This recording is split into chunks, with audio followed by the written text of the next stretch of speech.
Bernard Thies, je vous remercie d'accepter de parler devant la caméra pour ce projet de recherche donc, sur le moment le voyer, sur comment est-ce qu'on est arrivé à inventer une naissance sans violence en France. C'est-à-dire ça s'est répandu dans une bonne partie du monde aussi, mais je crois que c'est en France que ça a pris son essor. Et j'aimerais que vous nous racontiez comment vous êtes arrivé dans cette aventure de vous intéresser au bébé, au nouveau-né, après l'aventure de l'accouchement sans douleur, où on s'était beaucoup intéressé à la mère. Essentiellement à la mère. Oui. Mais j'ai vu qu'on prenait l'enfant dans le film qui avait paru, le cas du docteur Laurent. Oui. C'est Jean Gabin qui joue le rôle d'un accoucheur. Il tient un bébé qui vient de naître par la tête, il le présente, et cette petite fille hurle. Mais on avait mis de la musique, donc on n'entendait que Bach ou Beethoven, mais on n'entendait pas les hurlements de l'enfant. Ou alors on le tenait sous les bras comme ça, mais de toute façon, tout enfant qui est tendu est en opisthothonos, c'est un réflexe de tension, et il hurle. Ou on le tenait par les pieds, c'était banal, hein, on frappait pour le réanimer. Bref, ce que j'ai vu dans les maternités, c'était la violence. Que ce soit accouchement sans douleur ou pas, on ne s'occupait pas de la vie affective de l'enfant. D'ailleurs, toutes mes études de médecine, il était sourd, aveugle et insensible. Oui. D'ailleurs, les médecins ne parlent que de l'embryon ou du fœtus, et ils ne parlent pas, ou alors quelquefois le bébé. Donc, c'était pas l'enfant, on n'accueille pas l'enfant. Et comment est-ce que vous êtes arrivé donc à vous rendre compte que l'enfant était important ? La première naissance dont j'ai été responsable, c'était au cours d'un remplacement. Voilà, à minuit, une jeune femme qui arrive, bien enceinte, qui me dit « Docteur, j'accouche, emmenez-moi à la maternité. » Alors je dis « Attendez, je vais d'abord vous examiner, parce que je ne savais pas où elle en était. » Et elle était installée sur la table d'obstétrique. Je sens la tête à bout de doigt. Je dis « Mais malheureux, on n'aura pas le temps d'aller à la maternité, vous allez accoucher. » Puis je regarde les tapis du cher confrère. Je ne voulais pas qu'elle accouche sur la table qui était étroite. Alors je dis, asseyez-vous. Elle s'assied, mettez un pied sur la première marche de l'escalier. Elle met un pied et j'entends. Alors, c'était l'enfant qui criait. La tête était sortie entre les jambes de la mère. Alors, à genoux, comme ça. Je dis, écartez les jambes. Elle écarte les jambes. Et puis l'enfant arrive dans mes mains. Mais il était tout glissant, je ne voulais pas qu'il tombe. Donc, j'ai invité cette mère à avancer, moi à reculons, puis elle a été s'allonger sur le tapis du cher confrère. Alors j'ai dit soulevez votre pullover, elle a mis son enfant au chaud dans le pot à pot. Mais j'ai vu que dès qu'il était dans mes mains, cet enfant cessait de crier. Pourquoi cessait-il de crier alors que mes mains étaient précautionneuses? Je ne le déplaçais pas brutalement. Alors après, quand j'étais en salle de travail, après l'accouchement sans douleur, j'ai bien vu que tout le personnel, les puéricultrices sont diplômés, zélés, programmés pour être efficaces, mais l'efficacité, c'est ça. Donc c'est le réflexe et c'est l'angoisse de l'enfant. Donc j'ai passé ma vie à dire respecter la sécurité de base d'un enfant. Oui. Et donc ça, c'est pendant... Mais ça, c'était du temps perdu. Oui. Ce remplacement, c'était en quelle année, est-ce que vous vous souvenez ?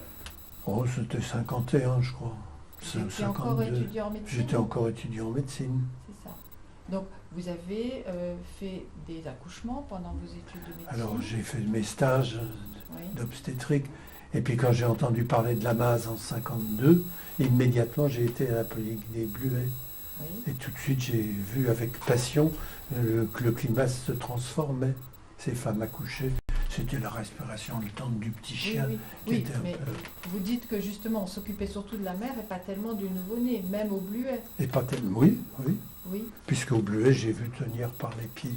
Oui. J'ai vu l'ignominie. Ce que j'appelais l'ignominie. Oui. Mais il faut bien qu'il crie. Ça lui fait les poumons. Il faut qu'il respire. Ça nous rassure. Oui. Tout ça, c'était des bonnes paroles. Oui. Mais on peut respirer et établir sa fonction respiratoire sans avoir besoin de crier. Oui, donc c'est une première expérience fondatrice, ce remplacement. Pour moi, c'était essentiel. Et ensuite, vous théorisez un petit peu cette manière d'accueillir l'enfant. Oh, cette manière de le j'oublie, respecter. j'oublie, parce que je suis passionné par l'accouchement psychoprophylactique, l'accouchement Oui. sans douleur. Or, c'est cet élément de comment une femme peut-elle gérer son accouchement Oui. qui était au premier plan. Mais je me dis, tiens, mais on a l'air d'oublier que l'enfant, il fait quelque chose, il n'est pas passif. C'est pas un objet, c'est pas 3 kilos, 250 de chair humaine, animé de quelques réflexes archaïques. Donc je me dis, on n'a pas souci de l'enfant. Nous sommes dans une civilisation où l'enfant est encore l'objet électif de la passion maternelle et paternelle. Oui. Le père, il était pour si peu. Des femmes qui ne se gênaient pas pour me le dire. Hein. Le père, on ne me parlait pas du père. 70e de millimètre de spermatozoïde, ça ne compte pas. Alors je me disais, tiens, certaines femmes sont d'un narcissisme procréatif et ne songent qu'à valoriser ce qu'elles font. Et on dirait qu'elles ne sont pas mariées avec un homme qu'elles aiment. Mais tout de même, dans l'accouchement sans douleur, les pères étaient encouragés Les pères à assistaient. accompagner leur femme. Au Oui. Bluet, les pères assistaient. Oui. À l'hôpital Foch, quand j'ai commencé, il y avait presque autant d'hommes que de femmes Dans les préparations dans les d'accouchement. préparations. Oui, donc à partir de 1954, vous faites la préparation Oui, à l'accouchement dans un service d'obstétrique assuré. ultra moderne, Oui. service du professeur Merger. Ou est-ce que vous vous souvenez comment étaient les bébés par rapport aux mères dans ce service? Ah bah oui, les mères n'avaient pas le droit de conserver le bébé. Même s'ils nourrissaient l'enfant au sein, il est dans une nurserie Oui. où les nurses se rient de toute humanité. C'est-à-dire qu'il est l'objet des soins assidus. Mais l'angoisse de séparation, qui est un traumatisme grave, on ne s'en rendait même pas compte.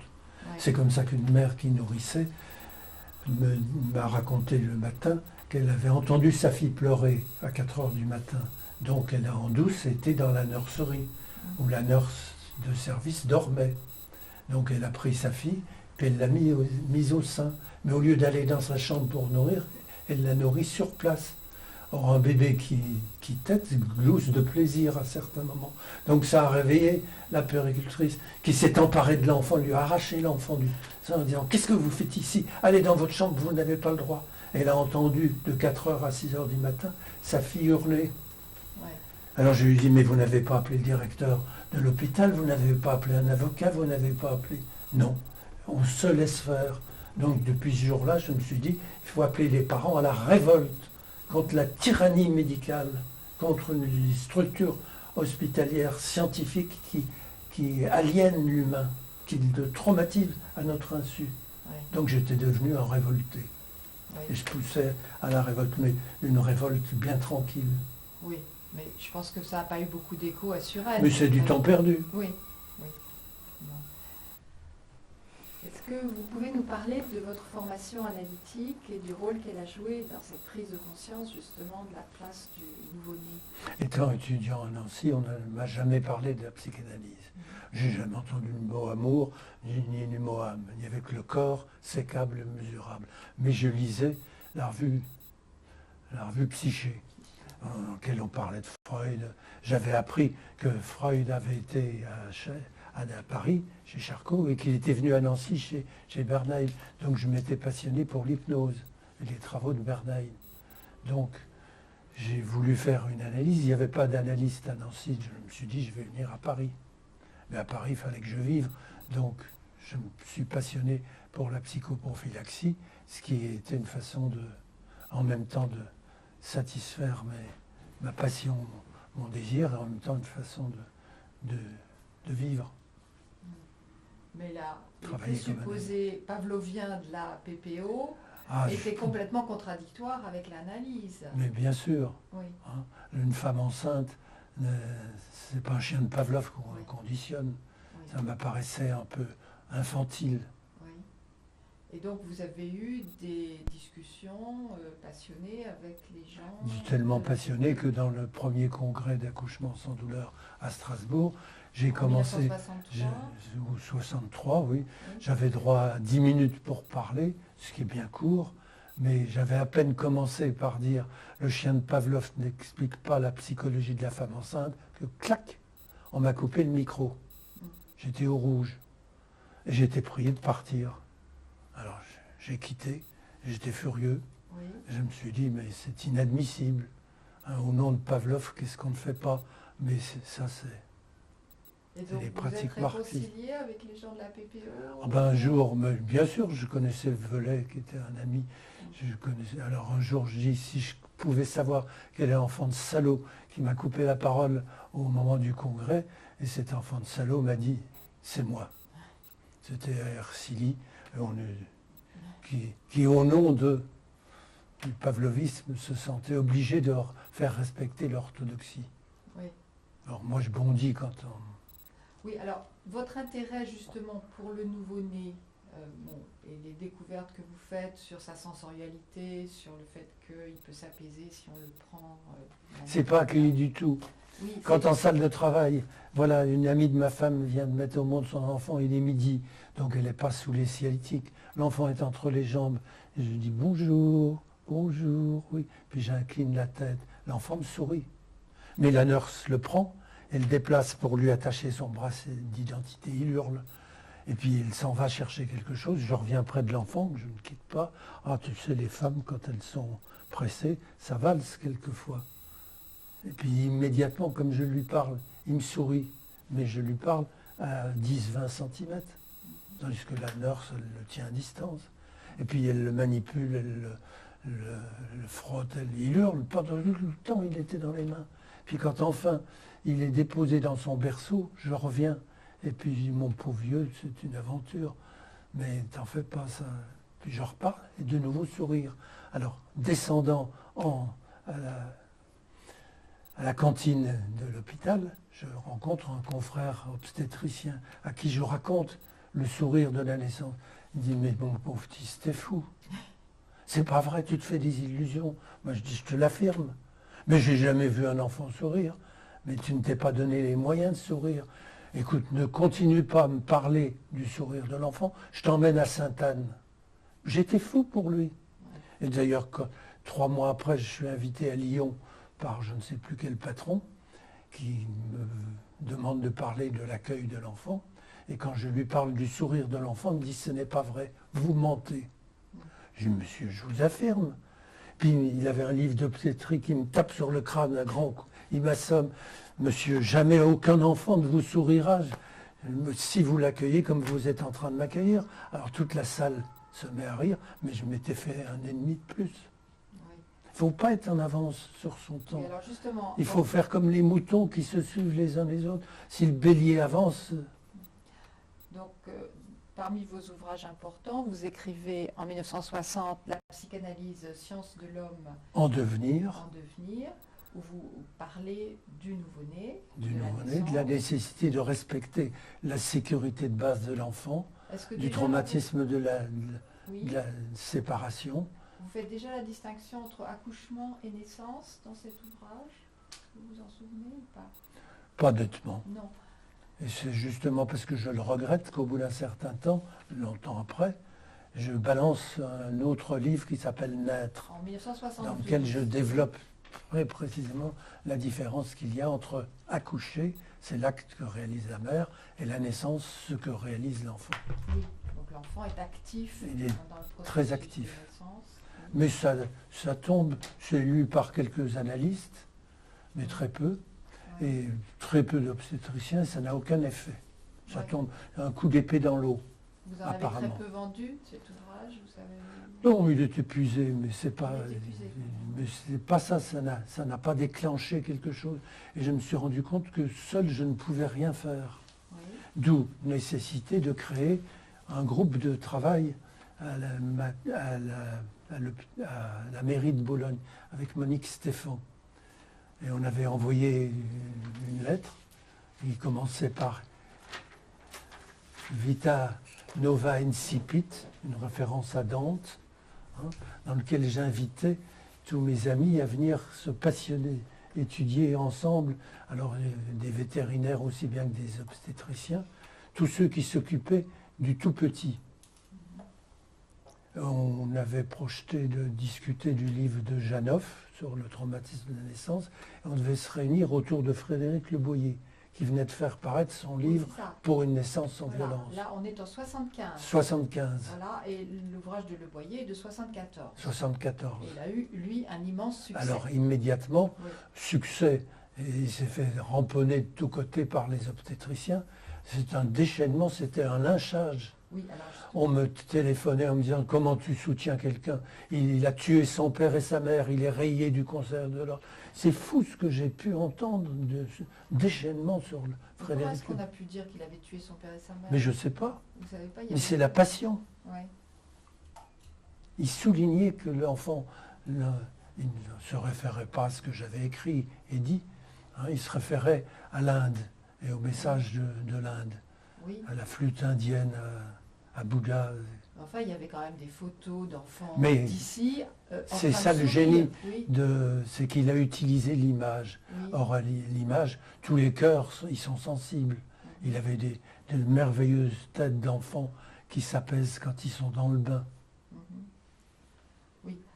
Alors, justement, est-ce que vous pourriez nous raconter comment vous avez rencontré Le Boyer? Parce qu'en fait, 72, vous publiez Naître.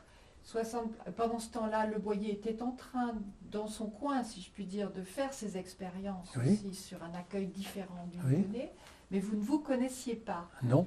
Alors, comment est-ce que c'est fait Alors, la rencontre? Quand son livre a paru, les journaux en ont parlé. Oui. Alors tout de suite, Vous j'ai n'avez acheté. pas rencontré avant que le Non. livre paraisse? Non, non, non, Par non. Daniel Rapoport? Non. Parce qu'en fait, il est allé chercher Daniel Rapoport pour lui demander de Oui. faire des Et c'est évaluations des oui, bébés qui étaient nés tu as avec raison. sa méthode. C'est Daniel qui m'en avait parlé. Oui, Et c'est pour ça qu'on voulait se réunir autour de son livre, oui, avec lui. voilà. Mais il n'est pas venu. Il n'est pas venu. Il n'est pas venu. Il était invité, il n'est pas venu. Donc il m'a montré qu'il voulait travailler seul et pas travailler avec moi. Mais le déchaînement médical et lynchage, Le Boyer, il est invité à Strasbourg à un colloque d'obstétriciens. Alors à ce moment-là, il me demande si je veux bien l'accompagner là-bas. Alors je l'ai accompagné et je l'ai protégé contre la colère des obstétriciens. Vous pouvez nous donner des détails sur cette colère? Enfin, c'était quoi les motifs? Ben, ils étaient incrédules. C'est pas comme ça qu'on accouche. C'est pas en plongeant un bébé dans l'eau, dans l'obscurité. Vous êtes coupable, parce qu'il faudrait aussi parler de Minkowski. Oui, Minkowski est un pédiatre qui rentre d'URSS. oui. Donc il veut promouvoir la néonatologie, ce qui est un barbarisme. Néo, c'est du grec, natus, c'est du latin, donc c'est un mauvais terme. Les néonates, à la place des nouveau-nés, peu importe, ils créent un groupe d'études de néonatologie. Or, nous avons créé un groupe d'études du nouveau-né. Oui. Donc le Conseil de l'Ordre, alerté par Minkowski, me contacte et me demande d'aller les voir. Et me disent, vous n'avez pas le droit de vous appeler le GEN, groupe d'études du nouveau-né, parce que vous gênez le professeur Minkowski, puis vous prenez les initiales. Alors je dis, mais il y a 2 N et pas un seul N, on a bien le droit. C'est pas confraternel. Je dis, ça, qu'à cela ne tienne, on va se donner des heures, on va s'appeler le Graine. Hein. Donc le R du Graine était imposé en quelque sorte, et je ne le regrette pas, Oui, non, non. parce que ça a aidé à disséminer la petite graine. Absolument. De la queue- Oui, de la oui, queue. on entend graine. Oui, dans c'est une très bonne ici. chose. Oui, oui. Mais j'ai vu tout de suite que le Conseil de l'Ordre était défense des obstétriciens. Oui, Il m'avait déjà convoqué, j'avais déjà eu des ennuis avec le Conseil de l'Ordre, parce que mon nom avait paru dans une revue féminine avec les heures de préparation d'accouchement sans douleur. Alors je vois toujours ce vieux confrère qui ne voulait pas croire, j'y étais pour rien si on avait donné mon nom. Il m'a dit, c'est pas un vieux singe qu'on apprend à faire des grimaces. J'étais furieux. Mais je me suis dit, tiens, ils ne m'ont pas reproché d'avoir enfreint un interdit qui était les limitations des naissances. Parce qu'il est évident qu'au cours des séances de préparation, toutes les femmes qui avaient déjà 2 ou 3 enfants me disaient, mais c'est bien joli, comment peut-on être encore dans les bras de son mari sans être forcément enceinte au bout de quelques... oui, il y avait quand même... On n'avait pas le droit Non, de non. parler de limitation. La méthode Gino, le médecin ne Attention. devait pas en parler. Il faut quand même être attentif à la chronologie. Hein. La loi Neuwirth sur la contraception, elle est de 1967.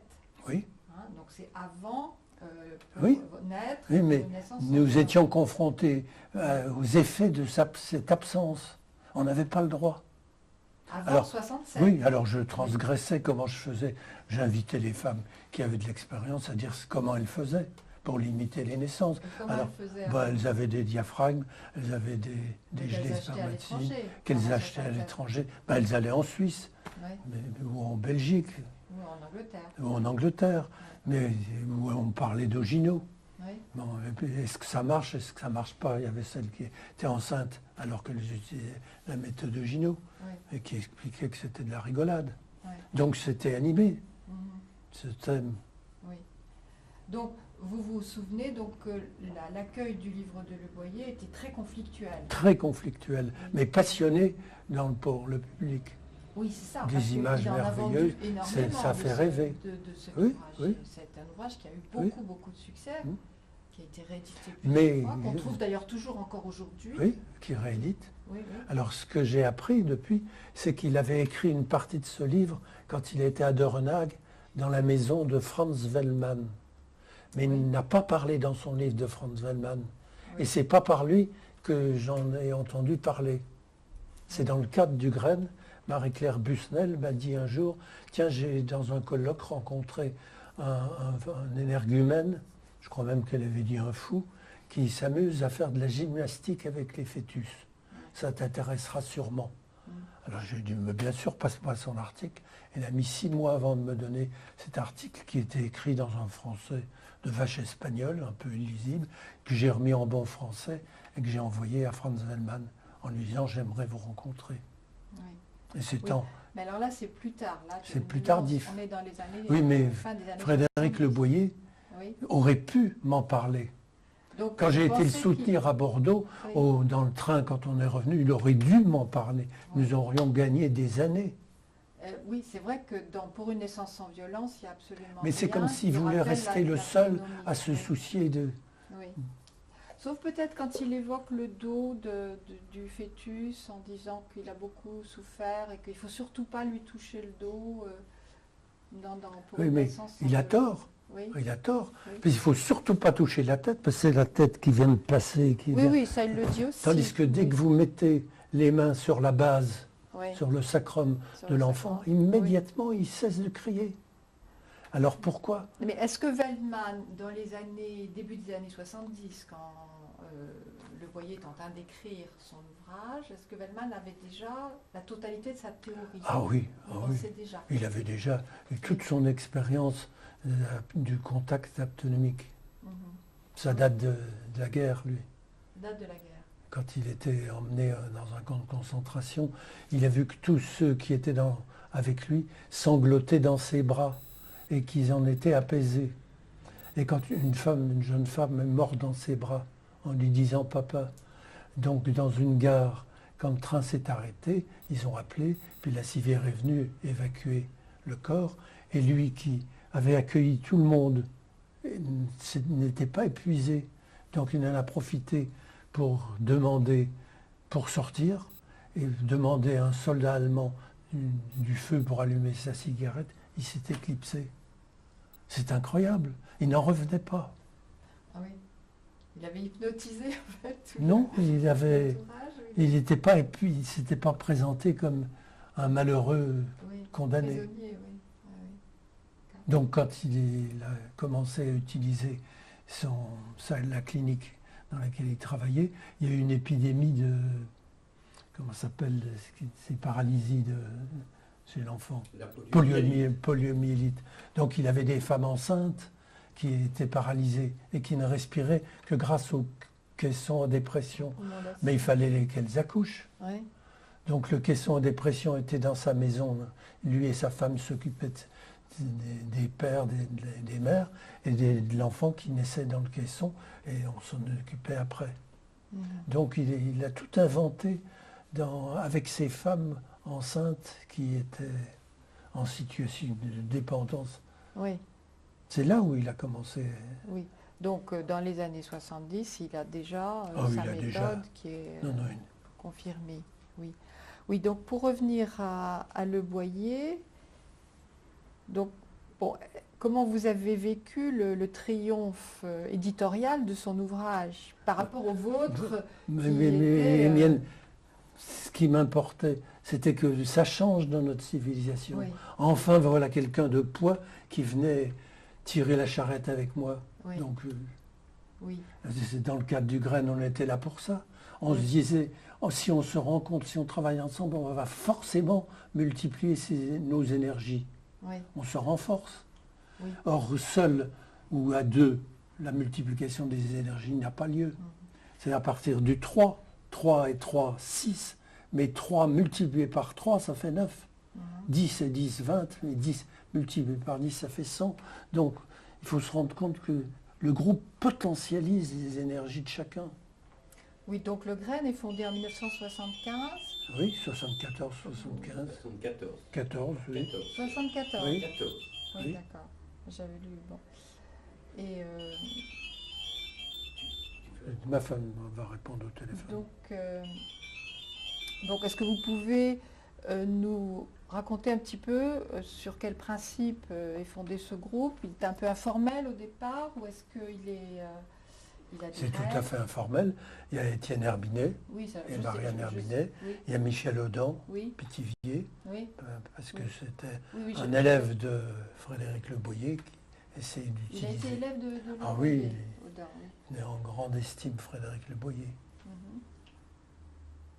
Et puis il y a Daniel Rapoport. Daniel Rapaport. Oui. Qui Au a- bout d'un certain temps, Bertrand Saint-Cloud, on s'est réunis, le Graine s'est réuni à Saint-Cloud pendant un temps. Oui. Et puis bon, il y a Marie-Claire Busnel qui va Marie-Claire rejoindre. Busnel Oui. qui est venue. Et puis il y a Laurence Pernoud aussi quand même qui a... Alors Laurence Pernoud ne faisait pas partie du Graine. Non. Elle éditait les cahiers du nouveau-né. Oui. Elle nous a beaucoup soutenus. Oui. Mais je ne tenais pas à ce qu'on se range sous l'audience Laurence Pernoud. Parce que Laurence Pernoud, c'est j'attends Oui. un enfant. Il n'y a rien que je déteste plus que d'attendre inutilement. Oui. Et j'estimais que nous n'avons pas à attendre la naissance d'un enfant. Nous avons à la préparer activement. Et puis elle ne parlait pas du père, ou pas beaucoup, au début. Un jour, je le lui ai reproché. Il est venu ici avec Georges Pernoud, avec son mari. Et pendant toute une après-midi, j'ai parlé du père. J'ai interrogé pourquoi n'introduisez-vous pas le père? Ça le concerne directement. Oui. Et Vous traumatisez dangereusement cette femme en la laissant seule avec son enfant. Croire que la mère, l'enfant, ça fait qu'un à l'origine. Parce que mon idée, c'est qu'il fallait partir en bagarre contre le fantasme unaire. La mère, l'enfant, ça n'existe pas. Au départ, il y a l'apport génétique d'un homme et l'apport génétique d'une femme. Spermatozoïdes et ovules sont essentiels pour la conception. Et alors là, justement, à propos de Le Boyer ne parle absolument pas du père. Et c'est surtout pas le père qui donne le bain. Il qui coupe le se met à la cordon place ombilical, parce pendant la que crue. on voit les bras sur toutes les Oui. photos, on voit les bras velus de Frédéric Le Boyer. Il baigne l'enfant à la place de. Et je lui reprochais. Oui. Pourquoi n'introduis-tu Et qu'est-ce pas? qu'il disait? Il ne saurait pas. Il ne saurait pas. Mais Il il ne était sait pas. incapable. Il n'est pas capable. Tandis que lui, c'est beaucoup mieux. Oui. Ça fait de belles images. Ouais. Effectivement, quand un enfant est baigné en sécurité, on le voit flotter. Il était recroquevillé comme ça, puis vous voyez son épaule qui se débloque, puis vous voyez l'articulation de la hanche, puis vous voyez les mains, puis vous voyez le bassin.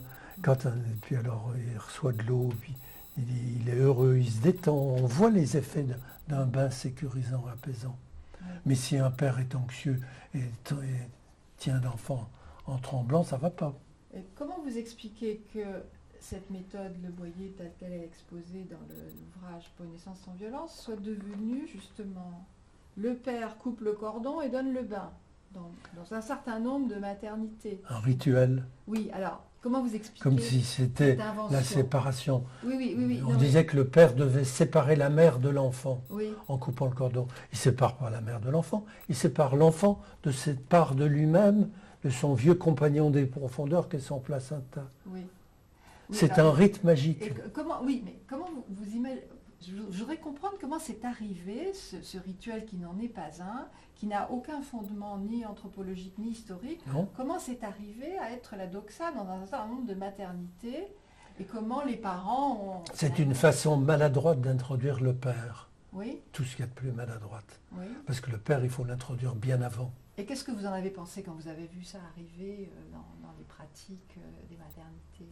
Ben, j'ai vu qu'on mettait un certain temps avant de couper le cordon, parce qu'il faut laisser du temps pour Oui, que c'est le sang Oui. oxygéné qui Oui. se trouve encore dans le placenta parvienne à l'enfant. Oui. Et si vous mettez l'enfant au-dessus, alors ou en dessous du niveau du placenta, il est encore oxygéné. Oui. Donc il ne faut pas se précipiter, il faut laisser du temps. Oui, ça c'est ce que dit le boyer. Il faut attendre Oui, que le cordon il avait ait tout à cessé fait de raison. battre avant de le Oui. couper.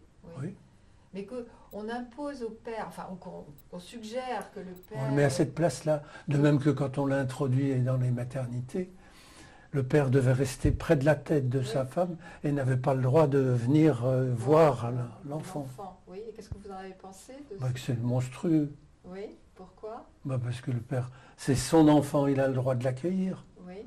Il a le droit d'être avec la sage-femme, il a le droit de faire en sorte que l'enfant soit posé sur le ventre de la mère et pas couper le cordon puis emmené par une nurse qui va lui frotter la tête, le faire rouge brique en enlevant la matière sébacée. Les enfants hurlent pendant les soins. Oui, ça Bon, c'est- ça suffit pour stigmatiser Oui. définitivement ce comportement. Oui, mais donc, si vous voulez, après le succès du livre de Le Boyer, il y a eu quand même une espèce de mise en forme, Un semblant d'humanisation progressive. Voilà, mais qui est insuffisant. contradictoire avec ce que disait Le Boyer, en fait. Parce que Peut-être. Le Boyer n'a jamais parlé de couper Non, le cordon non, par le mais père, je n'étais pas là. que le père donne le bain. Bon, comment c'est arrivé? Je me pose la question. Oui, moi aussi. Bon, C'est mais pas moi pas qui ai de- poussé non, à cette et évolution. est-ce que vous l'avez vu arriver en la critiquant? Est-ce qu'il y a eu, de votre part, non Bah, le bain, je ne le critiquais pas. Non, mais Si- le fait qu'on lui fasse jouer un rôle qu'il n'avait jamais joué dans aucune société, de couper le cordon, c'est pas son rôle. C'est le rôle de la sage-femme, normalement, traditionnellement.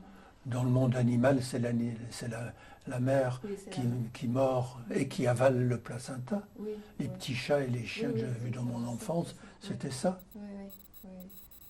Bon. Oui, alors, à propos du graine, il y a eu effectivement cette publication, les cahiers du nouveau-né, mais il y avait aussi des réunions régulières. Tous les mois, Tous les mois. tous les mois. Avec des parents. Et les parents pouvaient venir s'ils voulaient. Oui, alors ce qui Mais on m'intéresse, n'a pas si vous voulez, insisté c'est de- sur la venue des parents. Mais j'ai eu l'impression quand même, dans un certain nombre de numéros des cahiers du Oui. nouveau-né, il y a des transcriptions de débats. Oui, Où il y a ah ben, on des- a organisé des rencontres, Voilà, une fois par an sur un thème, donc c'est des rencontres annuelles. des rencontres annuelles Mmh. qui ont servi souvent de matériel pour les cahiers. Voilà. Et là, il y avait beaucoup de monde. Il y avait un tas de gens qui participaient.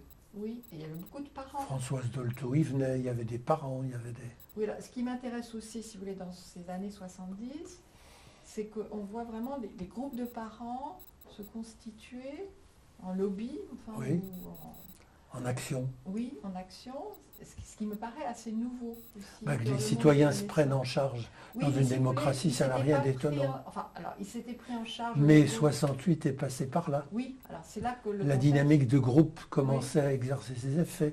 J'avais reçu des crédits de la Gâche pour organiser les premières dynamiques de groupe pour les étudiants. Parce que jusque-là, on leur parlait dynamique de groupe, mais ils ne vivaient pas. Or, à Royaumont, on a pu organiser un séminaire en juillet 67 de dynamique de groupe pendant 15 jours. en juillet. Tellement actifs qu'ils ont foutu un agitateur politique la passade à l'eau dans le bassin de Royaumont. Et après ces 15 jours de dynamique du groupe, à la rentrée, tous ceux qui avaient participé à la dynamique du groupe étaient devenus présidents dans leur assemblée générale dans les villes de province.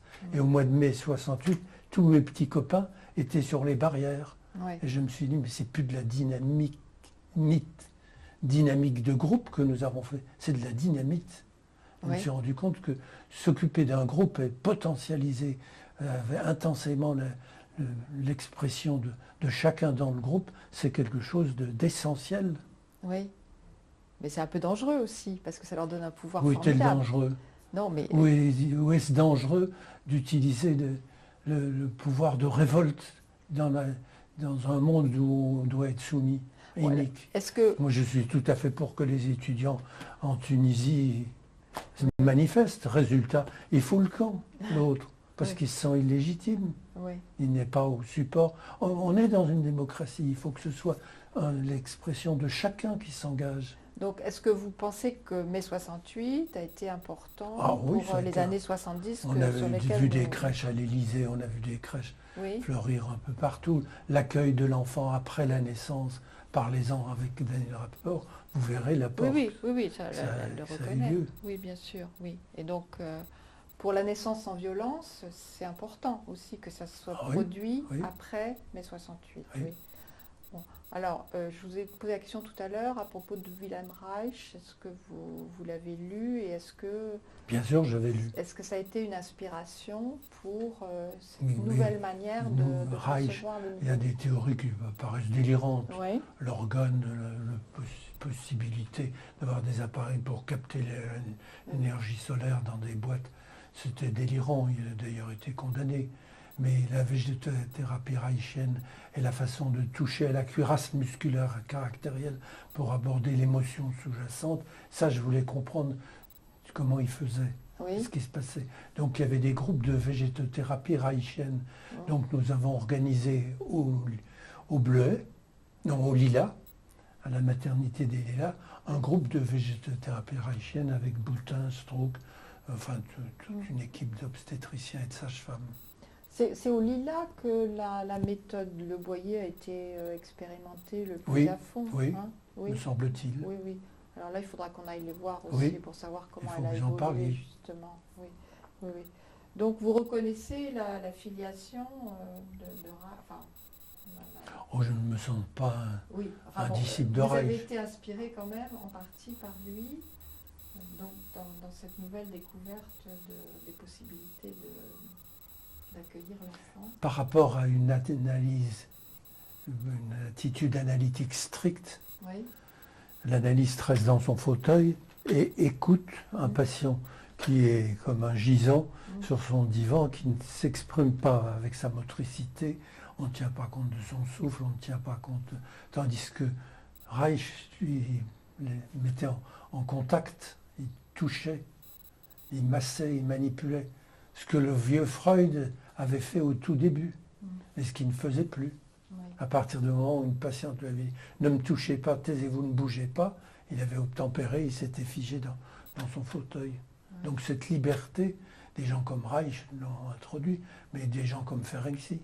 J'étais avec tout un groupe d'amis traducteurs de Ferenczi. Donc pourquoi on a voulu traduire Ferenczi? Parce que c'était le refoulé des théories freudiennes. Il disait à haute voix ce qu'il ne fallait pas dire. Les gens qui sont fous, c'est-à-dire, ils parlent de ce qui va venir. Ils annoncent, les fous sont des prophètes. Franz Wellmann m'a dit, il a écrit, je l'ai reçu chez moi, et il m'a dit, dans le pays, les gens disaient quel est ce drôle de coco que vous recevez chez vous, parce qu'il fait des génuflexions, il fait des grands gestes devant la place de l'église. C'est-à-dire, il faisait son entraînement, je ne sais plus comment ça Sa méditation. puis son tai chi, Oui. des grands gestes en public, comme ça, comme s'il était encore en Chine ou en Inde. Oui, mais Donc, la raison pour laquelle ils se rencontrent. Ah ça, je ne sais pas. Non. Je ne sais pas. Il faudrait le demander à Frédéric Bouillet. Oui. Oui, alors on revient aux réunions du CRED. Oui. Hein. Donc des réunions mensuelles Oui. et des colloques Des colloques, tous les ans. mais Qui animés. nourrissent les volumes qui vont Oui. paraître régulièrement. Et donc, moi, ce qui m'intéresse, c'est justement les groupes de parents. Est-ce que vous avez l'impression qu'ils se constituent formellement, ou bien que ce sont des gens qui viennent comme ça C'est des gens qui se réunissent et qui sont passionnés ensemble, qui se disent il faut qu'on fasse quelque chose à tel ou tel endroit, qu'on exige. Il faut agir, donc il faut faire des pressions. Oui. Oui.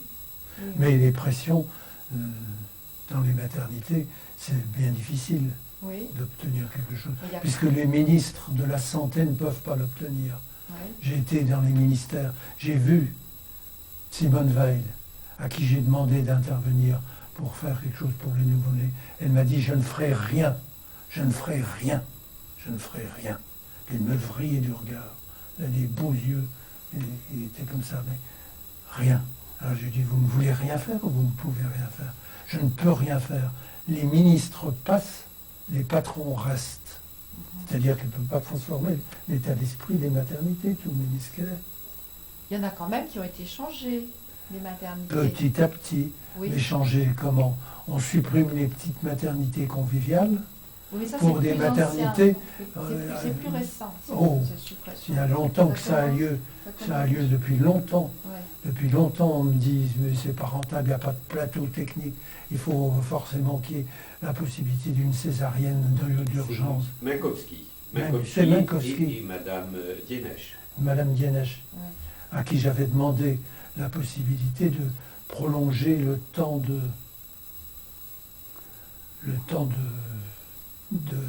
d'accès, non, pas de prolonger, mais de nous donner la possibilité d'agir au niveau des femmes enceintes dans les CMPP, parce qu'on agit dans les maternités, et puis l'accouchement a eu lieu, elle a commencé une psychothérapie, et puis c'est une autre tranche, elle doit aller dans un CMPP pour poursuivre. Il n'y a pas de continuité. Alors j'ai dit, quand une femme a une grossesse difficile, si elle vomit, des vomissements incoercibles, il est nécessaire qu'elle voie, qu'elle soit suivie. Donc qu'elle vienne dans un lieu où elle sera suivie après. Donc Madame Dienesch m'avait donné l'autorisation de recevoir, mais à titre exceptionnel. Et je dis pas, et je lui ai demandé, mais pourquoi pas systématique? L'ordinateur n'est pas prévu pour ça. Donc l'ordinateur faisait la loi, on voulait bien faire des exceptions pour moi, mais l'ordinateur Ouais. importait plus. C'est-à-dire la règle. Ce que dit Bernard est très important. Il y a pratiquement coïncidence entre la politique de Mme Dienesch induite par Alexandre Minkowski, la fermeture des petites maternités et l'apparition d'Ukraine et de Frédéric Leboyer et de ce mouvement. Oui, tout ça, c'est dans les années 70. Il faut vous imaginer Oui, un oui. conflit. Historique. C'est un conflit. Oui. Perret-elle Potolet, bien sûr, parce qu'on n'est pas des tout-puissants. Oui. Mais malgré nos impossibilités, nos impuissances, on continue. Là où l'un rencontre un obstacle, un autre va avancer. Et c'est comme ça qu'une civilisation se transforme. Oui. Parce que c'était quand même étonnant, dans une civilisation XXe siècle qui connaît la science, les chemins de fer, les wagons pour déporter, les camps de concentration, la bombe atomique, Oui. c'est vraiment la science qui culmine, Mm. qu'au cœur de cette civilisation naisse la prise de conscience de la vie effective prénatale et pas postnatale, comme le disaient les analyses jusque-là. Que les analyses se mettent à changer et à se dire, tiens, il se passe quelque chose, tiens, il y a une vie affective. Que ma femme, par exemple, me dise qu'elle sait quand je vais rentrer, parce que son enfant le lui dit. Le bébé bouge, parce qu'il a entendu ma voiture. Ma femme ne l'a pas encore entendu. Et quelques temps après, j'ouvre la porte et j'arrive. C'est la fête, pour moi, pour mon épouse, et pour l'enfant. Parce que tout de suite, j'entre en contact avec lui. Je n'ai pas entendu parler de Frédéric Leboyer ou je n'ai pas entendu parler de Franz Wellman, mais spontanément, tout parent vit une relation.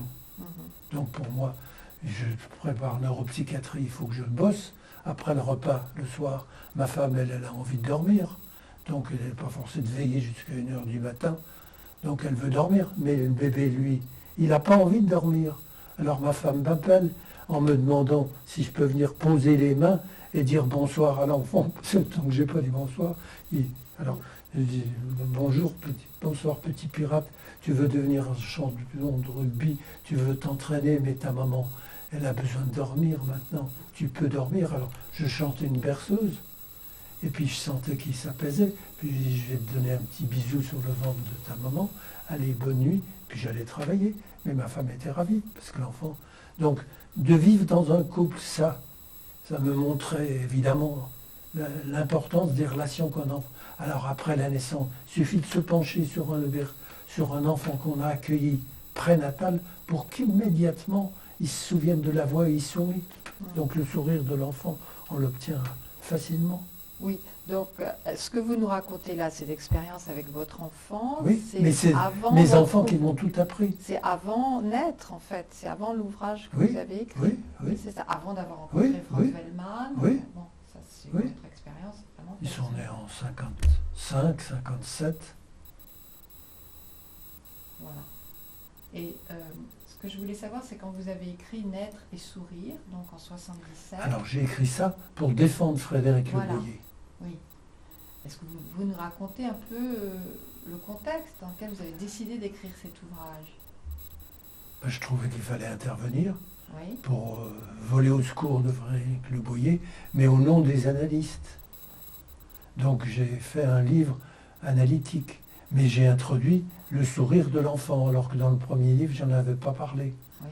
C'est une erreur de ma part, parce que c'est important. Puis j'ai décrit ce qu'on voit quand on est en face d'un enfant, qu'on s'approche à 20 cm. Il suffit de lui dire qu'on le trouve beau pour que les sourcils de celui qui parle montent. Tandis que si je dis t'es un laidron, t'es affreux, attention, tout de suite il a peur. Un petit singe a peur s'il voit mes sourcils qui montent, qui descendent. Et tous les bébés regardaient mon nez. Qu'est-ce qu'il a mon nez? Rien. Simplement je respire. Et puis quand je parlais, ma bouche, j'ai vu l'enfant ouvrir et fermer la bouche, je tire la langue. Il me tire la langue. Alors qu'il est encore réuni à sa mère par son placenta. Donc c'est dingue de voir l'humanisation d'un enfant. Donc j'en témoigne dans ce livre. Et puis, comme parler de la vie affective prénatale, il n'y avait que les mythes qui en parlaient. Alors je reprends mon Lévi-Strauss et une étude Topinambour, je ne sais plus le nom des tribus. Il y a un tas de tribus dans lesquelles on raconte qu'un enfant dirige sa mère et lui demande de manger des petits légumes. Et puis quand elle refuse, alors à ce moment-là, il la boude. Enfin, il y a toute une série de mythes qui témoignent de l'importance de la vie prénatale de l'enfant. Alors je développe ça, puis surtout je développe des considérations sur le placenta. Je fais du placenta une sorte de cheval de guerre, parce que toutes mes amies, ou bon nombre d'amis analystes, disaient que le placenta c'était leur chair. Je dis non, c'est une livre de chair, ça pèse 500 grammes effectivement, mais ça fait partie de la chair de l'enfant. Non, j'ai bien senti que c'était ma chair que je perdais à ce moment-là. T'es folle, ça fait partie. Alors on a écrit les cahiers du nouveau-né, délivrance sur le placenta, etc. On a fait venir des spécialistes de ces problèmes de cellules de l'enfant ou de la mère, qui ont tous arbitré. Oui. Ça fait partie de l'enfant. Partie de l'enfant, oui. Mais pourquoi je tiens à ce que le placenta fasse partie du corps de l'enfant s'il ne fait pas partie d'une sorte d'unité? Si on me coupe le pied, mon pied, ma jambe, puis qu'on la mette dans un plat, elle ne bouge plus. Mais l'enfant, lui, séparé de la mère, il bouge, il vit. Et puis si on me coupe mon pied sans anesthésie, je vais hurler. Mais c'était très nouveau, ça, ce que vous avez fait sur le placenta, ce cahier du nouveau-né. Oui. Et ça n'a pas eu tellement d'écho. Si, il y a eu beaucoup d'écho chez Stock. Laurence Pernoud ne voulait pas qu'on fasse un cahier sur le placenta. Oui. Alors j'ai pris mon bâton de pèlerin, j'ai été voir Laurence Pernoud, on a dîné ensemble, un repas très agréable, je lui ai endoctriné pendant toute la soirée. Elle m'a dit, je comprends, c'est très important, mais ça ne se vendra peut-être pas très bien. Oui. Je dis, mais si les autres se vendent bien, peu importe. Mais ça n'a pas changé considérablement les pratiques dans les maternités. Non, Ça n'a pas non, été mais fait. on a continué à vendre les placentas Oui. au laboratoire Oui. Et sans que les mères les voient souvent. sans qu'elles les voient. Oui. Mais c'est pourtant essentiel. Oui. Tant un certain nombre de cahiers de nouveau-nés ont changé, un certain nombre de pratiques sur l'allaitement par exemple, sur l'accueil de l'enfant, sur la sensorialité du nouveau-né, autant celui sur le placenta, il me semble, n'a pas vraiment changé les pratiques dans les maternités. On ne donne pas la possibilité aux femmes de voir leur placenta, de l'emporter, C'est pas ce qu'il y de a de plus planter un rosier intéressant. dessus. Non. Mais c'est vrai que ces pratiques anciennes que vous avez connues donc, Oui. dans votre enfance, de planter un arbre fruitier pour un garçon, un rosier pour une fille, bon, c'était des pratiques symboliquement très riches Qui existait. qui existent et qui ont totalement disparu avec la Mhm. civilisation urbaine peut-être. Ben, bien sûr, et l'accumulation Et des avec placentas. l'accouchement en maternité. Donc dans les maternités, on volait à l'enfant. On aurait dû ouvrir un compte chèque postal et verser à l'enfant la somme qu'on donnait, que les laboratoires donnaient aux sages-femmes, Oui. parce que ça payait, les laboratoires payaient le Ça, champagne. ils les payaient, pour- Mais oui, bien les sûr. placentas, On les les payait, laboratoires. on les volait à l'enfant. Oui. Ça appartient à l'enfant. Oui, on Oui, peut oui. même insister sur le fait qu'on ne demandait pas l'autorisation Non, pas aux du mamans tout. et aux parents. Ah, c'est oui. ça qui est important. hein. Oui. C'est pour ça que le terme de vol peut être utilisé, parce qu'on n'en parlait pas. Non, ça passait inaperçu. Absolument. Je reviens à Naître et sourire. Est-ce que c'est un livre qui a eu du succès? Vous me parlez de succès. Non, non, mais Moi, je ne sais pas. Bon, C'est un livre qui a dû être édité une fois, oui, et puis comme j'ai écrit autre chose, je ne m'en suis pas soucié. d'accord. Il a probablement Ce une que note- je laisse derrière moi, c'est Oui. pas mon souci. Oui. D'accord. Mais c'est vraiment un livre que vous avez écrit pour défendre le voyer Oui. contre, Ça a eu des effets. contre les obstétriciens. Mais en ce qui est... gros, oui. Oui, Sauf quelques-uns comme Herbinet, Ben oui. Prudent, enfin bon, qui en et il y a eu de plus en plus d'obstétriciens. qui étaient favorables à. Il y aurait, par exemple, à Rouen, Oui. mais après Naître et sourire, m'écrit en me disant qu'il trouvait inadmissible certaines de mes théories. Alors je lui ai dit que j'aimerais le rencontrer. Il m'invite à Rouen, donc j'y vais. Et puis je pars en guerre contre Minkowski et le tuyau dans le nez qu'on a imposé à tous les enfants de France et de Navarre pour vérifier qu'ils n'ont pas une atrésie ésophagienne, c'est-à-dire une communication des voies respiratoires et digestives. Parce que si on nourrit l'enfant au sein, le lait irait dans les poumons et après ça on est bien embêté. Mais il y a bien d'autres moyens de repérer une atrésie œsophagienne sans... Alors, il me dit, vous n'avez pas eu un tuyau dans le nez. Vous ne voulez pas savoir ce que c'est. Je lui dis, si, justement. Alors on commence à se bagarrer, et puis petit à petit, il prend conscience de la nécessité de changer. Oui. On n'est pas forcé d'imposer à tous les enfants. C'est pas parce que Minkowski a dit il y a un critère il y a des tests d'Apgar qu'il faut obligatoirement remplir qu'on est forcé de s'exécuter. Par exemple, on tapait comme ça sur la table où se trouvait l'enfant. Automatiquement, il met les bras en croix. Plus, 3 croix au test d'Apgar. C'était bon signe. On prenait l'enfant, Il est là. on l'envoyait en l'air. Ouais. Et puis on l'a rattrapé. Alors l'enfant doit mettre les bras en croix. Plus. J'appelle ça des traumatismes inutiles. Parce que si je vous prends et je vous envoie au haut de la tour Eiffel, moi je suis rassuré, je sais que je vous rattraperai. Mais vous n'êtes pas rassuré du tout. Non, non. Donc c'est des traumatismes. On infligeait des traumatismes au nom de la science. C'est inadmissible. Et vous avez réussi petit à petit à Petit faire à petit, changer. sur ce plan-là, Oui. test d'Apgar, on ne fait plus ça. Oui. De même qu'on prenait les enfants et on vérifiait qu'ils avaient un réflexe de marche, mais qu'on les soutenait sous les bras, il hurlait. Alors que belle avancée de savoir qu'il a un réflexe de marche alors qu'il a hurlé. Oui. Donc il y a des points sur lesquels on voyait bien, on avait raison, et puis ça, on savait que ça allait suivre. Donc vous avez été invité dans beaucoup de maternités après l'apparition de Naître. Là où on m'invitait, j'allais. Oui, vous en avez fait beaucoup, des conférences. Beaucoup, j'en ai fait, Oui. mais je totalise pas. Oui, non, mais c'est quand même un signe que les choses bougeaient Oui, petit à oui. petit. Oui.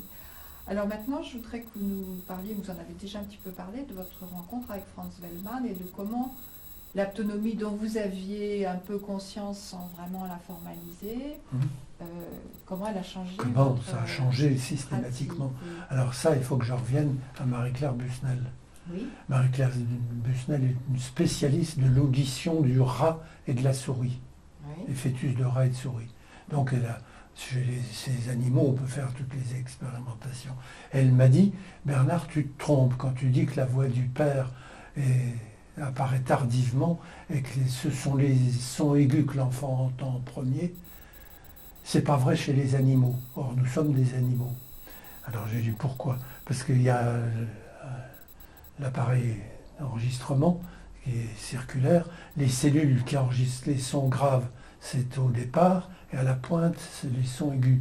Or, on entend d'abord des sons graves. On a d'abord des potentiels évoqués dans la zone de perception des aigus, et plus tardivement, dans la zone dans le contraire, dans la zone des graves, et plus tardivement les aigus. Alors, je me suis dit, je me suis trompé, parce que jusque-là, je parlais au bébé d'une voix pointue. Oui, oui, oui. Et c'est Françoise Dolto qui m'avait induit en erreur. Elle m'avait dit, je parle avec ma voix des ouvreuses de cinéma. Esquimaux, bonbon, chocolat. Enfin, j'arrive pas à jouer des aigus. Mais je parlais comme ça aux enfants. Mais quand j'étais dans les aigus, je redescendais dans les graves. Et c'était les graves qui les faisaient sourire. Donc, elle m'avait intéressé pour justement ce problème d'audition. Parce que moi, je demandais aux femmes qui jouaient du piano, quand vous attaquez les aigus ou les graves, à quel moment votre enfant bouge. Et c'était toujours quand elles attaquaient dans les aigus qui bougeaient le plus. Donc j'étais dans l'erreur. oui. Et Marie-Claire Busnel, rentrant d'un colloque, me dit, tiens, j'ai vu un fou ou un énergumène qui joue avec les fœtus. Alors c'est là où elle m'a donné l'article qu'il avait fait Oui, et où je suis rentré en contact avec lui. oui. Et où je l'ai invité, Vous l'avez invité. je l'ai invité à venir ici. Oui, Et il y avait une dizaine d'amis et il m'a montré comment j'étais vulnérable.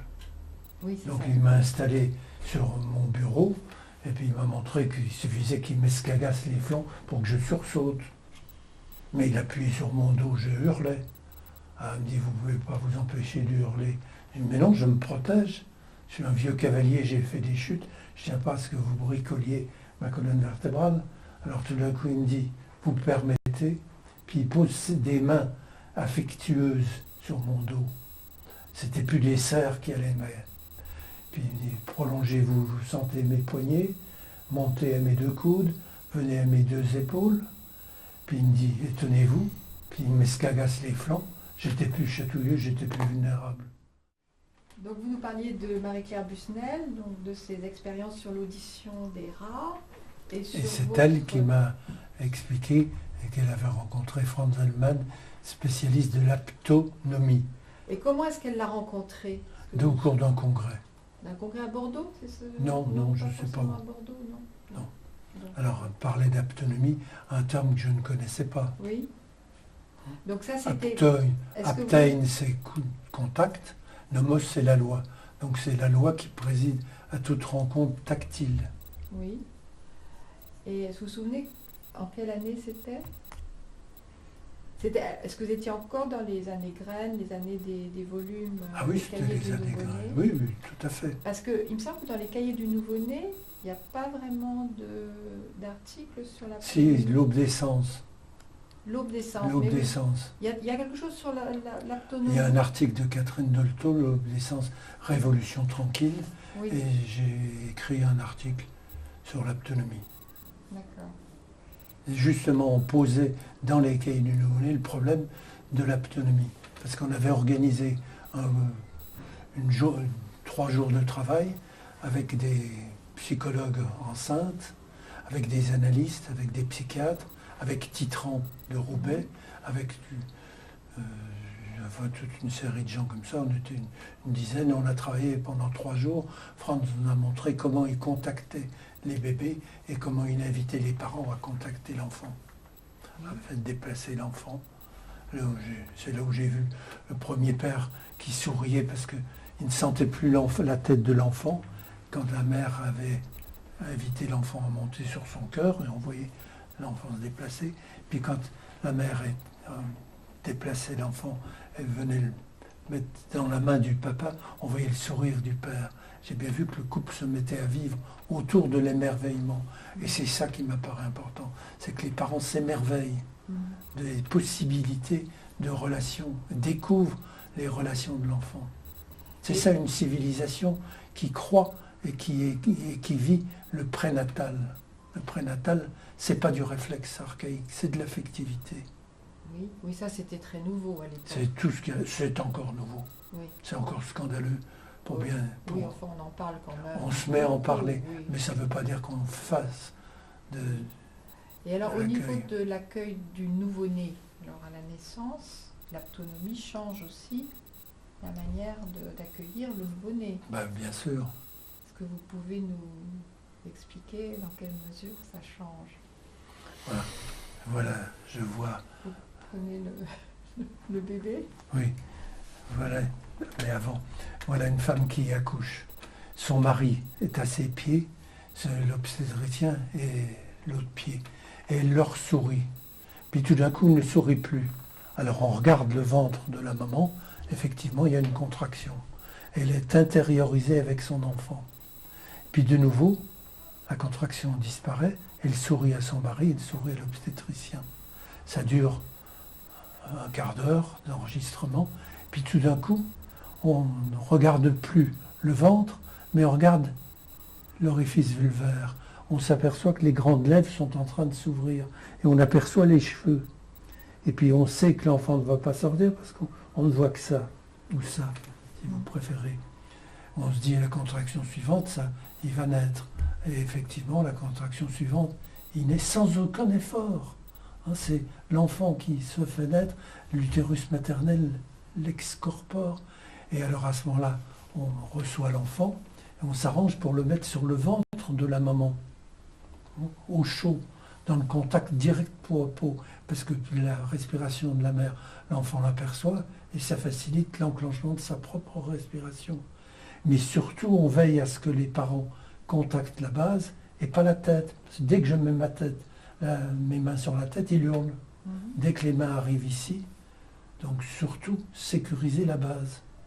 Et pourquoi? Alors ça, il faut que je vous l'explique. La dure-mère, qui est le sac dans lequel se trouve le liquide céphalorachidien, dans lequel baigne notre masse cérébrospinale, la dure-mère s'insère sur le sacrum ici. Donc chaque fois qu'il y a un mouvement inspiratoire, expiratoire, ça tend un peu la dure-mère et le liquide descend. D'ailleurs, comme il y a une fontanelle, on ne voit pas la fontanelle bomber quand il criait, on voit la fontanelle qui se creuse. Et en même temps, on sent l'apaisement de l'enfant. C'est le liquide céphalorachidien qui est descendu. Alors ça, c'est les ostéopathes qui nous expliquent ça. Mais c'est essentiel. Respecter la sécurité de base. Quand je l'écrivais et je le demandais, je ne savais pas tout ça. C'est depuis. Alors, l'autonomie respecte tout ça. Mais non seulement elle respecte le peau à peau maman, mais elle introduit le père comme indispensable. La mère ne peut pas se séparer de son enfant. D'où l'utilité de la main du père qui vient prendre l'enfant et puis qui verticalise l'enfant et lui donne la base. Mais il lui donne l'ouverture au monde. C'est-à-dire que même un nouveau-né peut se tenir comme ça, droit assis si sur je la me main prolonge. du père. Mais Il bien peut sûr, tenir sa tête. il tient sa tête parfaitement droite.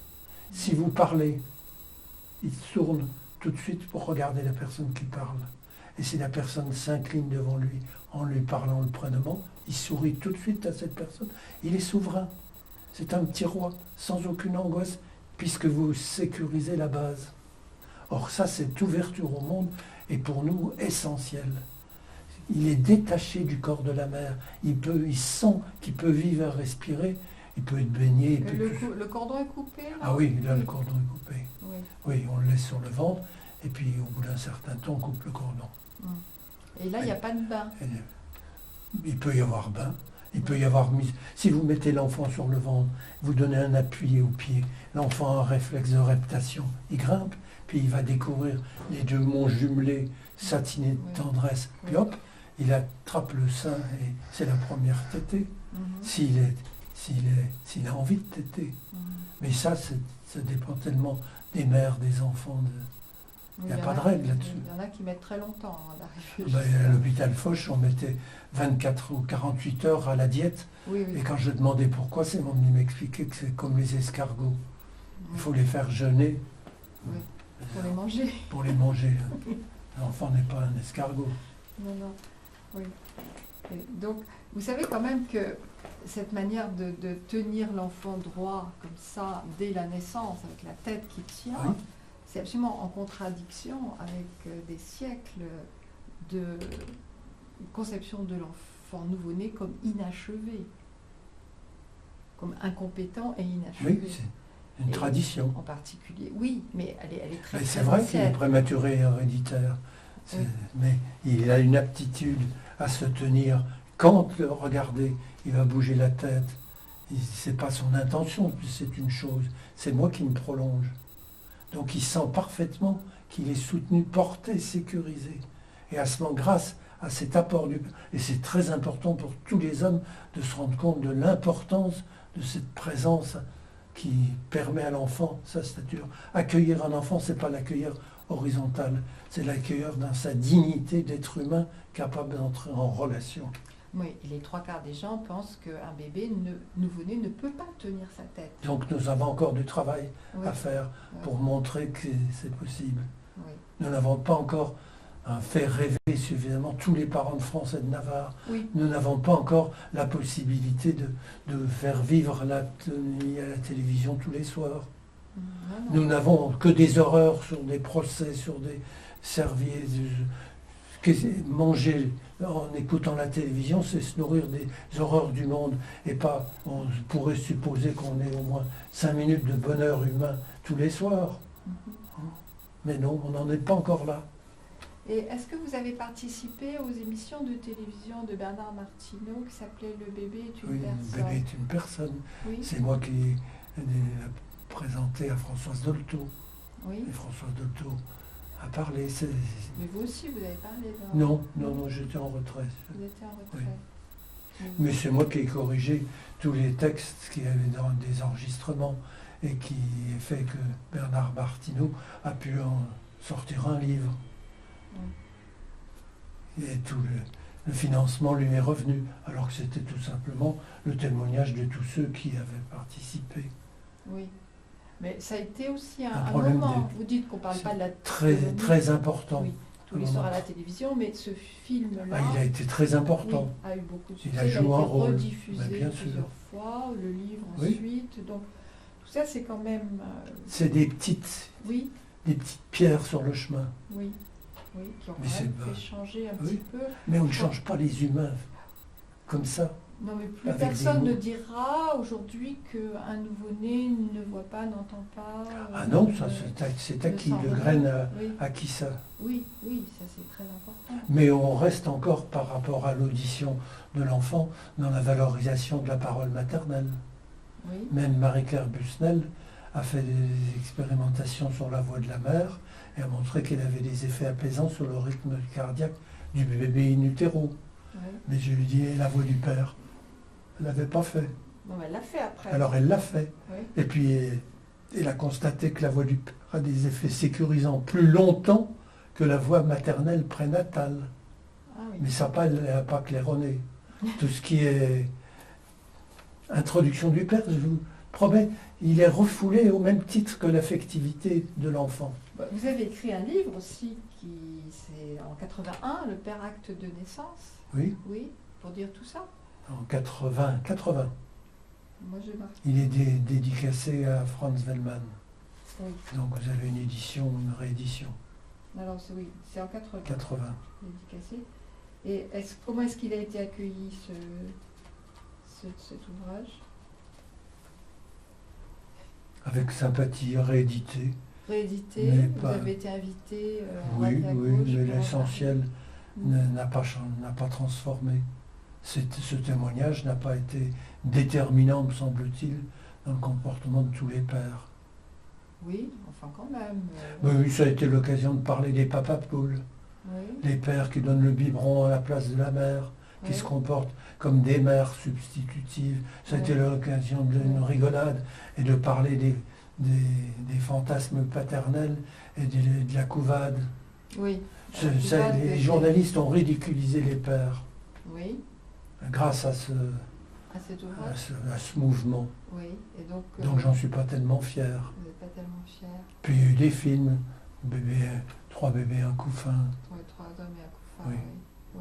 Oui. Mais ça ne valorisait pas un couple amoureux autour d'un enfant. Oui. Donc vous pensez qu'il y a encore beaucoup de chemin à faire. Ça reste encore à faire. Ouais. Et puis ce qui reste à faire, c'est que si on continue à mettre au monde des enfants de familles nombreuses, au rythme actuel de progression, nous étions 5 milliards il y a peu de temps, nous serons 6 milliards. Calculé à ce même rythme dans 20 ans, c'est pas 6 milliards, c'est 12 milliards. C'est-à-dire que ça devient un problème. On n'aura plus de place sur Terre à ce rythme de croissance exponentielle. Donc il faut que les humains prennent conscience de la rareté nécessaire de l'enfant et de l'extraordinaire importance de l'enfant. Donc tout ce qui en est du mythe de Kirikou. C'est pas par hasard que apparaît un récit, un conte joliment dessiné, où on voit un enfant dans le ventre de sa mère qui dit « Mère, enfante-moi ». Quand on est capable de parler, on s'enfante tout seul. Alors l'enfant passe sa tête à travers, et puis plonge, et puis dit « Mère, lave-moi ».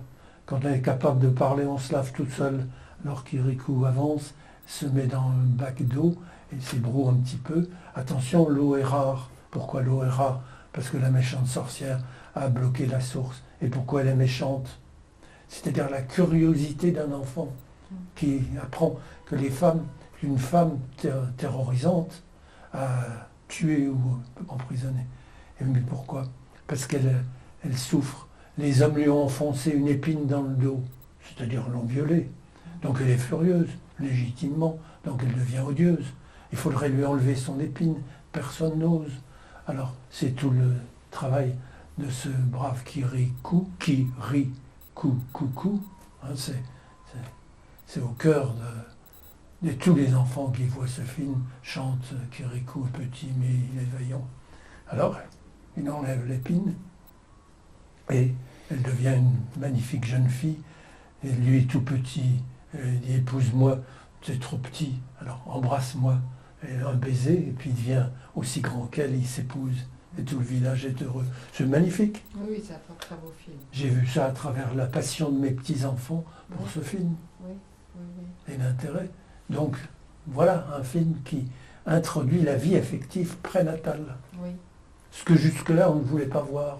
Il est sourd, aveugle, insensible, c'est un embryon. Oui, en fait, dans les traditions anciennes, il y avait quand même beaucoup mais ça, c'est des histoires de bonnes femmes. Oui. La science s'en fout oui, éperdument. Les gens y croyaient. Plus ou moins. Oui, si, quand même. Mais, les envies, oui. tout ça, c'était quand même...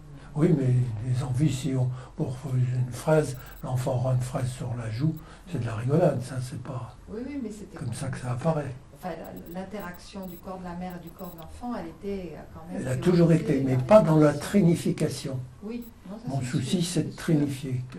C'est-à-dire qu'on arrive au 3 qui permet de la multiplication des énergies de chacun. Oui, sans doute. Oui. Alors, le graine était un lieu de trinification. Il se passait du boulot. Oui. On faisait venir dans des réunions des tenants de tel point de vue de la position, des positions variées au moment de la naissance. Oui, parce que jusque-là, les femmes devaient mettre les pieds dans les étriers et on leur imposait une position stupide. Oui. Mais est-ce que vous pensez que cet accueil différent du nouveau-né, il nécessite forcément que la mère soit apaisée, donc soit qu'elle ait accouché avec l'accouchement sans douleur, soit qu'elle ait une péridurale? Je veux dire, qu'est-ce que...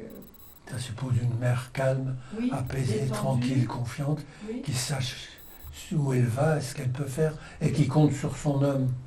Qu'elle puisse se prolonger chez lui, en même temps qu'il se prolonge chez elle et chez l'enfant. Ça veut dire quoi dans les conditions? Des couples vivants. Oui. Mais pas seulement. et aimant. Dans les conditions médicales de l'accouchement. Ah ben ça suppose que le troisième, le quatrième terme, que l'obstétricien ne soit pas à la place du père pour chauffer la colle, de transfert pour avoir un bon accouchement sans douleur, mais soit à la place du quatrième au service de la trinité familiale. Ça suppose qu'il sache s'effacer. Tant qu'un médecin se trouve, ou une sage-femme se trouve dans la pièce où une femme est avec son enfant, on n'entend jamais ce qu'on entend quand ils sont seuls. Parce que quand c'est dans l'intimité de la relation, c'est ouvre tes petits yeux qui riment avec les cieux. Mais oui, c'est le sourire qui apparaît. Jamais une mère ne se penche et un père ne se penche sur leur enfant. C'est la chose qu'on déplace. Et c'est encore comme ça dans les maternités. On me dit... Étienne Herbinet le dit, ça, la nécessité de s'effacer. Oui, mais bien sûr. Oui, parce que c'est effectivement l'apport du grain, mais est-ce que effectivement tous les obstétriciens ou même toutes les sages-femmes ne l'ont pas compris Non, l'autonomie n'existe pas dans les maternités, dans les écoles de formation de sages-femmes. Nous commençons à avoir elles se forment, mais pas les directrices qui sont responsables de la formation. On est en retard. C'est monstrueux. Il y a quand même un certain nombre de maternités où l'autonomie est pratiquée. Oh, mal. Pas beaucoup. Mais est-ce que tu ne crois pas que les autonomistes eux-mêmes, et le fondateur même de l'autonomie, a quelques responsabilités dans l'absence de diffusion? Peut-être, mais c'est leur limite. C'est tout être humain des limites entre ce qu'il faudrait faire et ce qu'on fait. C'est ça. Voilà, donc ça correspond quand même aussi. C'est une telle révolution, faisant confiance à l'avenir, à nos concitoyens, à nos amis, à nos proches. Oui, bien sûr. Ça ne s'improvise pas. Et si ça s'improvise, on fait du bricolage. Et autre question, en insistant sur le père, on en comprend bien toute la signification et toute la portée, mais elle arrive à un moment où est remis en cause le statut de l'homme, c'est-à-dire dans des sociétés où l'homme était dominant, ce qu'on appelle le patriarcat, la domination masculine. Et cette remise en cause, aujourd'hui, bouleverse de façon le patriarcat fondamentale. on n'est plus dans une civilisation. Ce genre, on posait l'enfant sur le sol, c'était l'uniposition. Et c'est le père qui le prenait. Non, c'était pas le père. Ou la sage-femme. C'était la sage-femme qui le relevait, qui regardait si son corps était parfait, s'il n'était pas... Et s'il n'était pas parfait, s'il y avait une malformation, c'était un signe qu'il y avait une faute qui avait été commise, soit dans la famille du roi, soit dans la société, soit dans la famille de cet enfant. Et il fallait d'abord faire un sacrifice au Dieu pour ça. Donc il avait le droit de vie et de mort. Oui. Mais aujourd'hui, c'est vrai que Paul a raison, il y a quand même un effacement du rôle du père avec la montée quand même. L'effacement, non.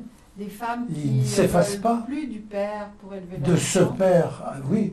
Il y a quand même, comme il n'y a plus de stigmatisation de la parenté naturelle, beaucoup d'enfants naissent hors mariage, et avec souvent des pères très peu présents.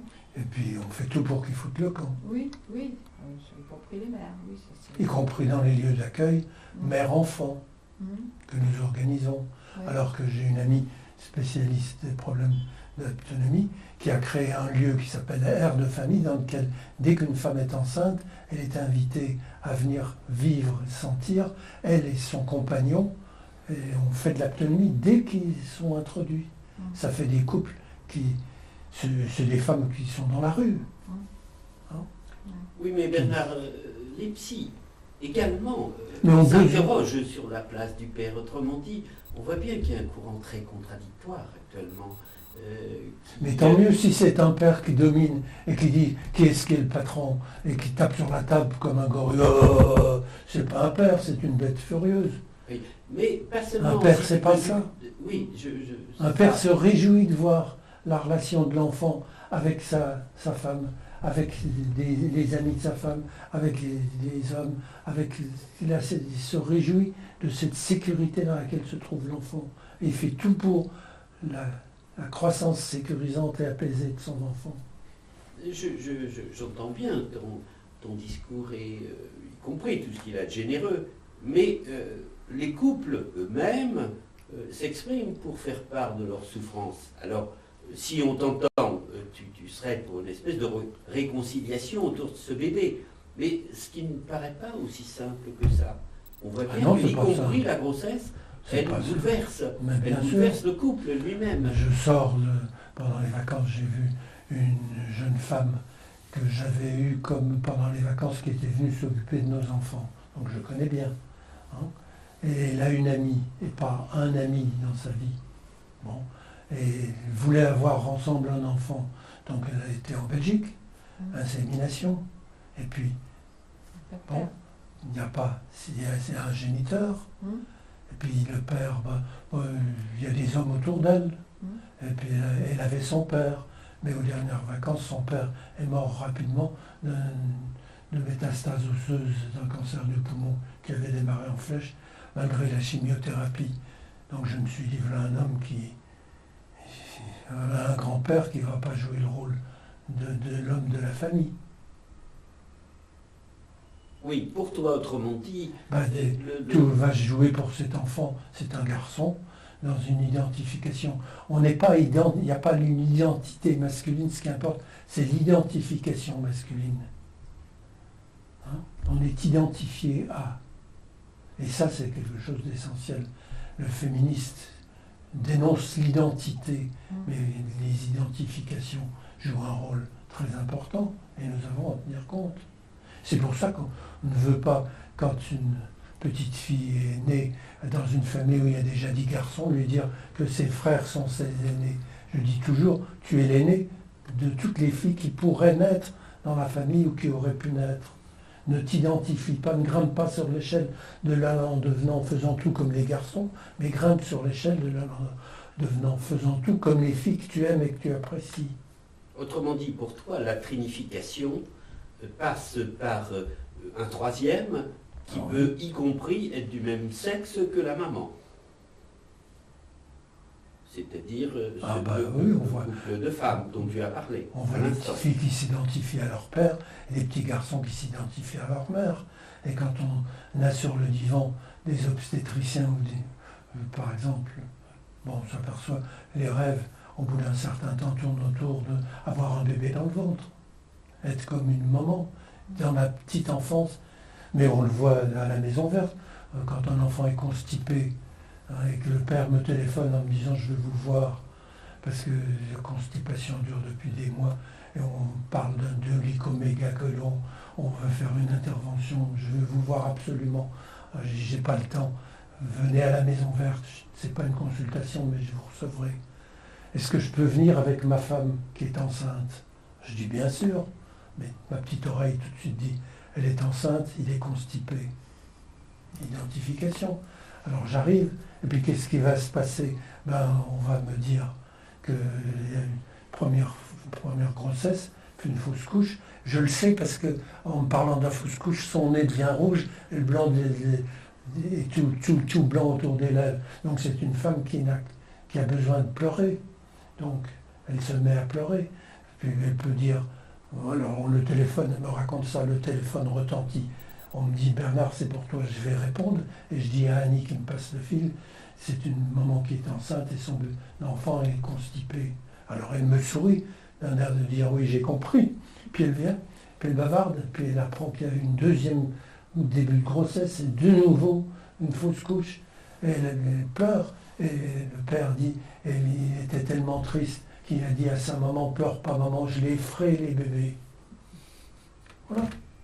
Alors j'arrive au moment où Annie est en train de dire, mais jamais, quand tu deviendras garçon, jamais tu n'auras une poitrine pour nourrir un bébé. Jamais les papas ne peuvent, jamais il y a un bébé dans le ventre des papas.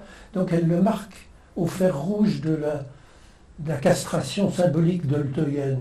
Ça me rend furieux parce que un petit garçon a besoin d'être valorisé dans son devenant. J'ai dit oui, mais tu sais. Puis je laisse du temps de silence pour effacer un peu ce qui a été dit. Elle a raison d'avoir dit ça du point de vue d'une femme. Mais moi j'ai raison de lui dire, tu sais, tu n'existerais pas si ton papa n'avait pas donné à ta maman tout ce qu'il faut pour que tu sois un beau bébé. Alors il sourit. Hein? Et puis qu'est-ce qu'il fait? Il bondit sur l'échelle, la petite échelle qu'on a à la Maison Verte, où il y a un miroir, il se regarde, il se tourne là. Je suis grand maintenant. Est-ce que j'avais bien fait? Oui, c'était... Hein? 3 semaines après, constipation disparue. Ou le lendemain même. Donc, on voit bien l'identification chez le petit garçon. C'est dangereux de laisser s'identifier à une maman. C'est dangereux de ne pas valoriser verbalement son allant-devenant. Donc, on est en pleine psychothérapie. Donc vous êtes un peu inquiet en fait pour ces familles de 2 femmes qui élèvent ensemble un Non, garçon? non, Non? c'est une amie. Oui, donc vous n'êtes pas Non. inquiet pour Donc, le devenir vacances. psychique du Elle petit viendra, elle a des beaux-frères, Oui. il n'est pas seul, il est à la même époque une autre petite fille, un autre petit garçon dans cette famille aînée, donc il passera de l'un à l'autre. Donc on s'arrangera pour donner cette nourriture affective essentielle. Oui. Mais vous n'avez pas l'impression que c'est une violence qui est faite sur l'enfant à naître, de le concevoir Je ne sais avec un pas. géniteur et Je ne pas sais avec pas. un père? Je ne sais pas. Oui. On peut toujours se débrouiller de tout. Oui. Il n'est jamais trop tard pour bien faire. Et la sécurité de base qui ne s'est pas développée, à l'âge adulte, chez les grands-mères, on peut encore... Prenez l'exemple d'une grand-mère qui est en train de mourir. Hein. Alors une de mes amies s'installe sur le lit, s'assied sur le lit, jamais on s'assied sur le lit de quelqu'un qui est en train de mourir, et puis elle lui tient, elle met sa main au niveau de la base, puis elle lui tend la main, la petite grand-mère, puis elle se met au rythme respiratoire de la petite grand-mère, qui lui dit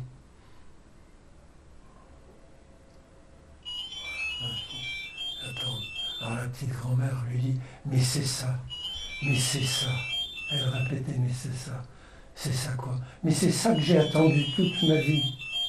Elle lui dit tiens, enlève-moi mes lunettes, mets-les sur la table de nuit, je sens que je n'en aurai plus besoin.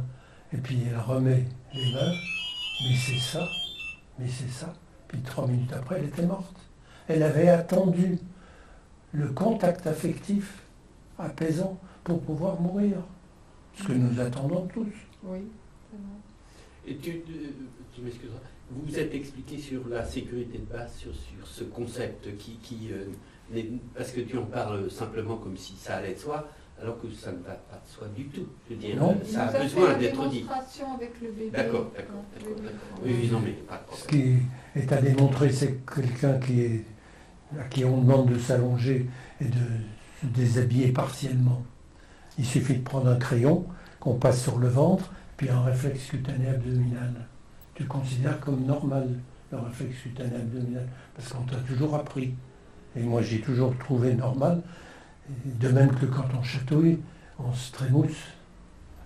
C'est comme le réflexe au niveau des pieds. C'est pas normal. Il suffit que quelqu'un prenne ma main et puis mette ma main sur son ventre. J'invite à sentir chez moi, à être avec moi, ou à être dans l'espace. Et puis la personne retire sa main. Restez encore avec moi quand je retire ma main. Vous êtes encore avec moi. Les souffles sont synchronisés.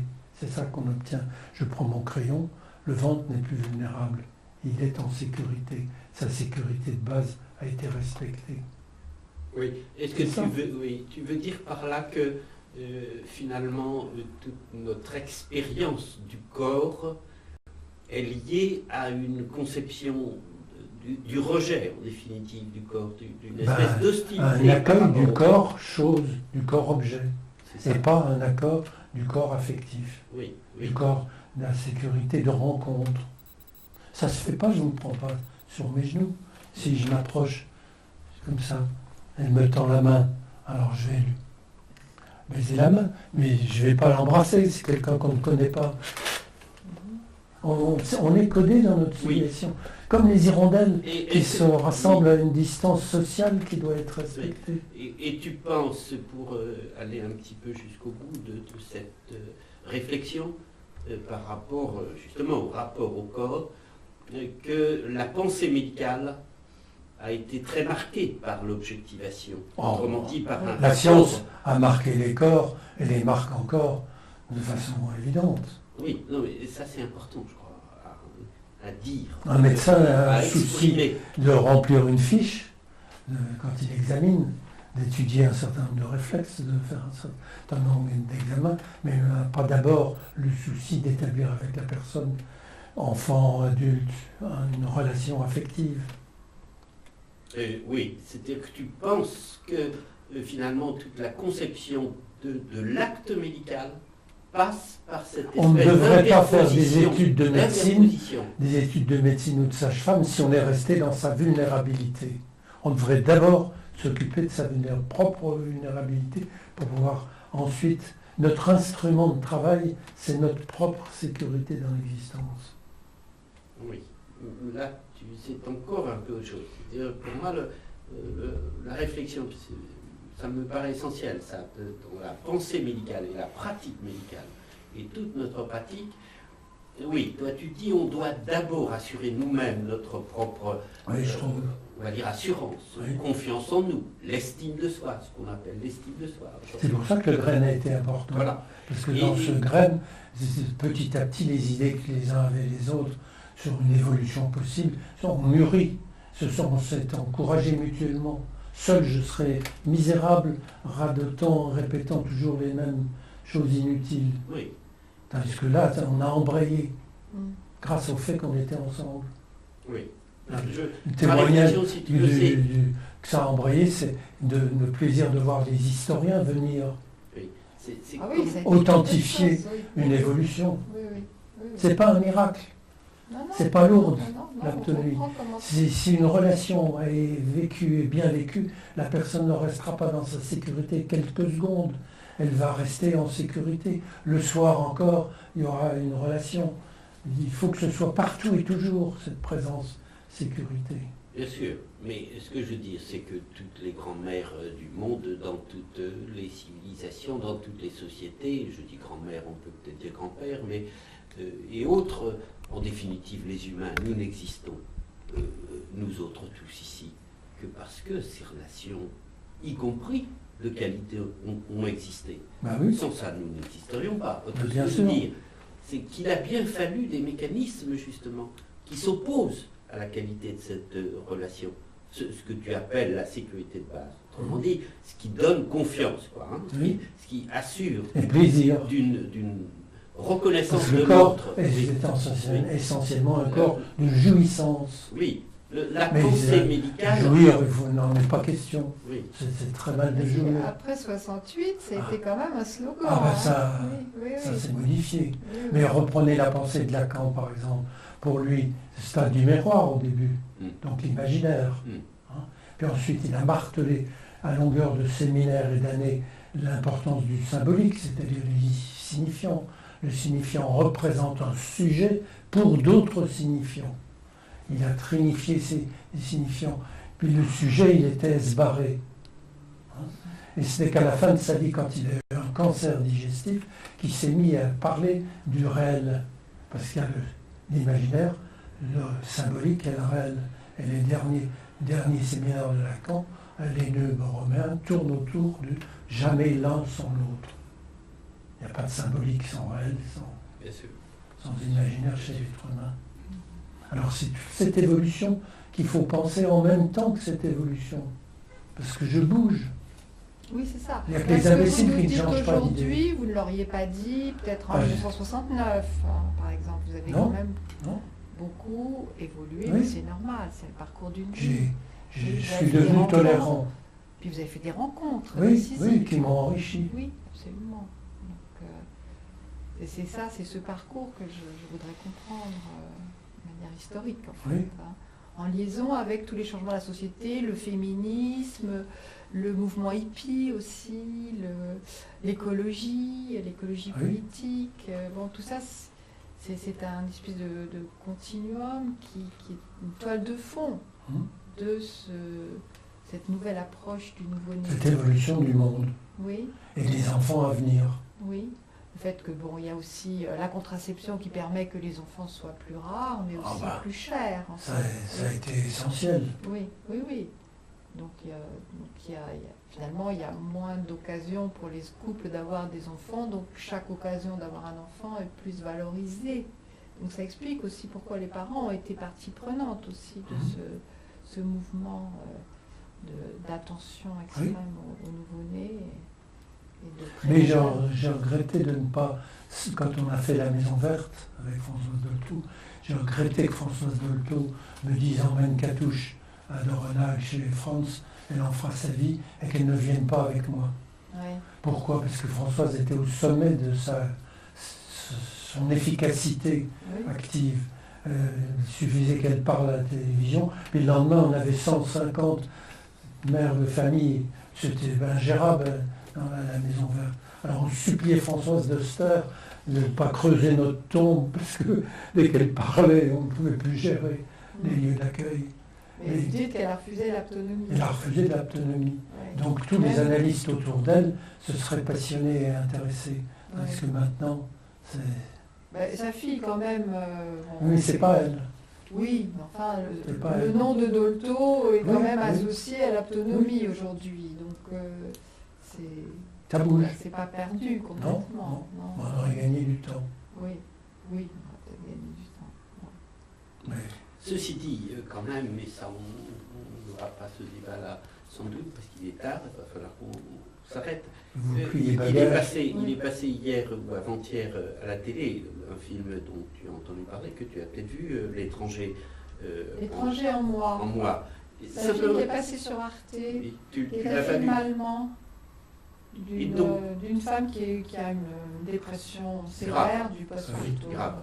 Et donc, ce que je voulais dire par rapport à ton idée finalement du progrès, tu t'inscris dans une conception qui est celle du progrès. En ce qui concerne le statut, je dis bien de la grossesse, il semble que quand même aujourd'hui, le nombre de femmes qui souffrent de la mise au monde, qui souffrent de cette situation, de ce statut de mère, est plutôt augmenté. Je veux dire, tout le monde, si tu veux, je vois à travers ma propre existence professionnelle, j'ai eu le sentiment d'une aggravation de cette pathologie qui est celle du postpartum. Oui. Et donc, on voit bien que c'est difficile. Oui, mais on les met dans une situation impossible. Oui. Puisqu'on n'a pas valorisé l'apport du père. Elles sont dans la détresse, elles perdent une moitié d'elles-mêmes. Puis elles sont très isolées, ce qui n'était pas le cas autrefois. On ne joue pas ce rôle, il n'y a pas de groupe. Le fait que c'est complexe. Il n'y a pas de groupe d'accueil postnatal. Oui. À l'hôpital Foch, je recevais les mères systématiquement, tant qu'elles étaient à la maternité. Mais elles restaient 10 Puis jours. ensuite, elles restaient 10 jours. Oui. Maintenant, elles partent. Et puis ensuite, certaines qui habitaient Boulogne, elles venaient me voir. Et puis, j'ai présenté à ma femme, et puis nos enfants. Et puis, c'est comme ça qu'on a fait la première Maison Verte à Boulogne.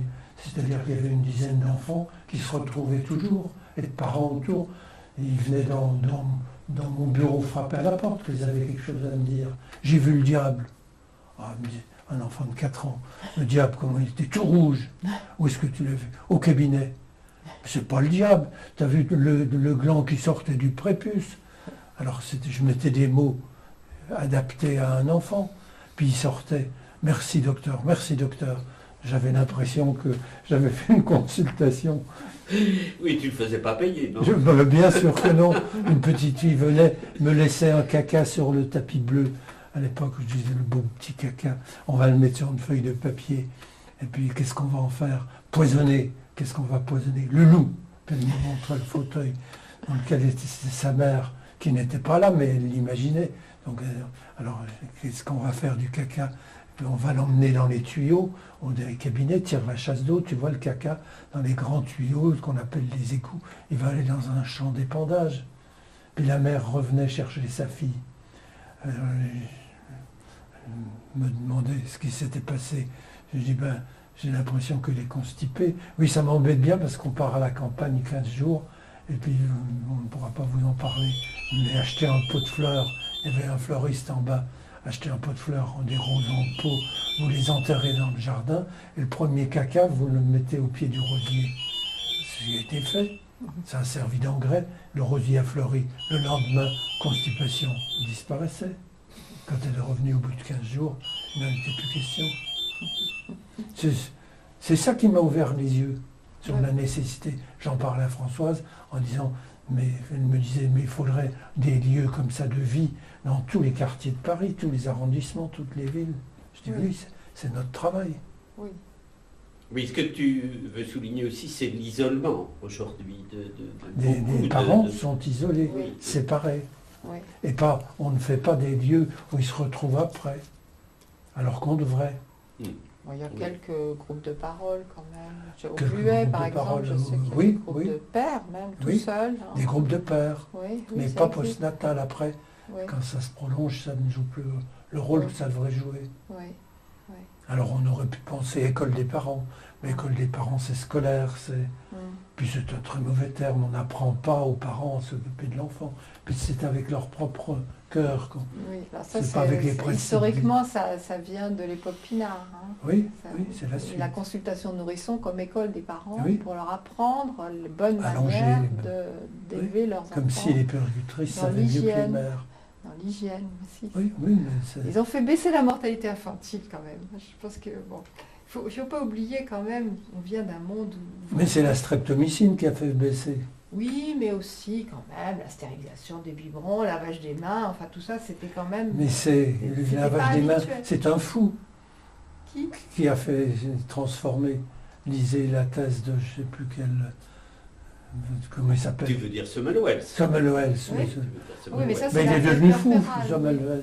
Oui, Tellement il mais était c'est pas parce qu'il est devenu persécuté. fou qu'il était génial ou qu'il était... Mais il génial. était tout simple dans l'évidence. Oui, Un absolument. génie, c'est celui qui voit Oui, l'évidence. oui, qui voit qui compare Il a les vu que matérialités. les médecins manipulaient les corps en putréfaction et avaient des germes plein les mains, même si Pasteur n'avait pas encore montré qu'il allait examiner les femmes enceintes. Donc il allait... Alors après ça, on meurt plus dans les maternités où il y avait des médecins que dans les cliniques privées, c'est évident. Mm. Oui, oui. Ça, je ne nie pas ça.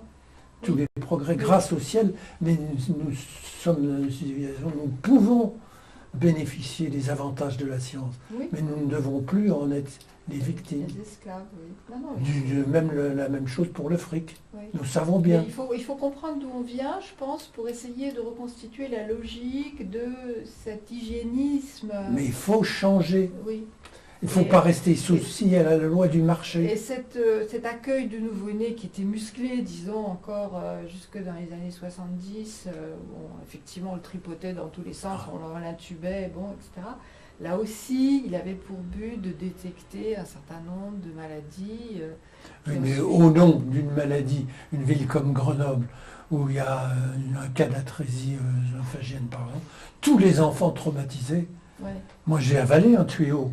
Hein, puisque j'avais une tuberculose, il fallait vérifier qu'il n'y avait pas de germes. Donc la jeune infirmière m'a dit, m'a présenté sur un plateau, prenez ce tuyau et avalez, même pas dans le nez, l'avaler. Alors, fier à bras, j'avale, puis tout d'un coup, un réflexe nauséeux, et puis je deviens tout rouge, je transpire, elle me met la main sur le front. Elle faisait pourtant pas d'apnée, mais docteur, c'est toujours comme ça. Ne vous inquiétez pas, vous y arriverez. Elle me représente le tuyau, et puis pour lui faire plaisir, je l'avale, je dépasse le réflexe nauséeux. Donc je sais que c'est pas sans problème. Oui. Ah ben non, mais en plus, si tu veux, pour nous, l'aspiration du pharynx, si on descend jusque dans l'estomac, ce qu'on fait souvent, c'est extrêmement traumatisant pour l'enfant, parce que nous le savons. Je veux dire, l'enfant fait une bradycardie. C'est pour son bien. Ben oui, mais que C'est pour son bien. c'est ce que- Mais moi je supporte pas ça. Mais moi, Je supporte pas. Quand on étudie un phénomène historique, on doit voir le pour et le contre. Le tout. Il faut comprendre pourquoi les gens font ça. Sinon, si on est uniquement dans la condamnation, Ah oui, on non, n'avance non, pas. non, mais bien sûr, non, Point de non, mais vue, je ne dis pas ça ça, va. de toute façon. Oui. C'est pas de cet ordre-là. Oui, c'est clair. mais si, Non, c'est mais- c'est vrai qu'objectivement, c'est une souffrance inutile, etc. Mais bon, moi, Non, mais parce que tu sais que c'est pour son bien aussi qu'on a mis le bébé sur le ventre, alors qu'il ne fallait pas le mettre sur le ventre, Oui, oui. qu'on a donné du distilbène à des femmes Oui, oui, parce oui, qu'elles oui, faisaient tout des ça. fausses couches, qu'on Et a puis, donné Et que ça se du transmet médiator pour... de génération en génération. Voilà. la Donc, troisième, quatrième c'est génération. pour son bien, je veux dire, n'a pas en soi une fonction bienfaisante, quoi. Hein. Je veux dire, ça peut même avoir une fonction qui est destructrice. Voilà. Donc, en soi, ça me paraît pas être. Non, c'est pour ça que l'interrogation sur l'objectivation, ce que tu dis là, d'où te part la réflexion, c'est-à-dire les réflexes qui sont des réflexes de répulsion d'un geste. Tous les réflexes cutanés qui aboutissent aux phénomènes dont tu parles, qui sont des phénomènes de répulsion. Le rejet. Je veux dire, oui, il me semble que ça part aussi, si tu veux, d'une volonté, d'ailleurs j'ai défendu ce point de vue, qui était la volonté d'objectivation.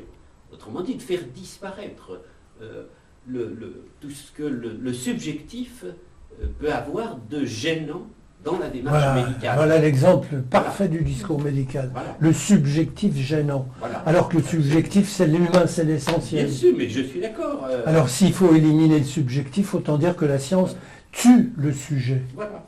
L'élimine. Non mais c'est de ça qu'il faut discuter, me semble-t-il. Tu vois, sans ça, on ne comprend pas, ou on réduit, je veux dire, ce qui nous fait penser. Je veux dire, y compris notre attitude critique vis-à-vis de nos propres pratiques, quoi. Parce que, pour connaître un peu le problème de la mort subite du nouveau-né, de la mort inexpliquée, on voit bien que c'est la volonté de faire disparaître les morts inexpliquées qui aboutit à ce qu'on accroît le nombre de morts inexpliquées. Tout à fait extraordinaire, puis c'est sur la base de travaux qui mettent en évidence les régurgitations du bébé, enfin, etc. Comme le développement spontané de l'enfant, l'angoisse du 8e mois devant l'étranger, une angoisse spécifique. Mais on s'aperçoit maintenant que des statistiques qu'on a fait autour de cette angoisse de l'étranger, qui prouvaient la réalité de l'apparition, sont dues strictement au corps médical, qui a fait des séparations abusives au moment de la naissance. On ne développe pas l'enfant dans un plaisir relationnel. Et il n'a pas de sécurité prénatale. Oui, la jalousie du puits. Tout ça, c'est à remettre en question. Oui, ça c'est très important, ça, l'idée. Parce que l'idée, par exemple, de jalousie est quasiment admise par tous. L'arrivée d'un enfant entraîne Saint Augustin décrivait l'angoisse, l'enfant etc. Palidus.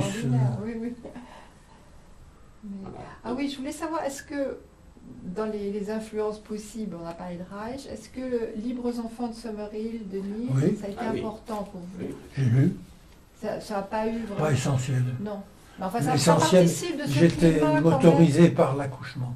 Oui, par le souci de la naissance. C'est ça le monde. Mais c'est quand même le contexte comme de ces ouvrages qui paraissent. Oui. Pas par hasard. Non, pas par hasard, oui. Je pense que... Qui montre que dans le monde de la pédagogie, ça bouge aussi. Oui. Mais ça bouge. Justement, au niveau des compétences de l'enfant, innées en quelque sorte, qu'il faut laisser se développer et ne pas les... Oui, mais quand ensuite on veut étudier systématiquement les compétences de l'enfant et qu'on prend des bébés pour compétence par compétence, les étudier, l'audition, la vision séparée, la gustation, je suis furieux, une fois de plus, parce qu'on n'a pas à apprendre séparé, en séparant. Sens, oui. Mais la vie nous apprend. Je vais à Strasbourg, un congrès d'analystes, où on avait écouté les percussionnistes de Strasbourg, c'est-à-dire des sons stridents. Je vois une femme enceinte qui sort. 8 mois, c'était visible. Alors je la suis. Pourquoi vous sortez? Vous n'aimez pas cette musique? Si, moi je trouve ça très intéressant, mais mon enfant déteste. Comment vous pouvez me dire qu'il déteste? Mais il trépigne, il pousse. Quand un enfant trépigne, pour moi, c'est l'indication qu'il n'est pas bien.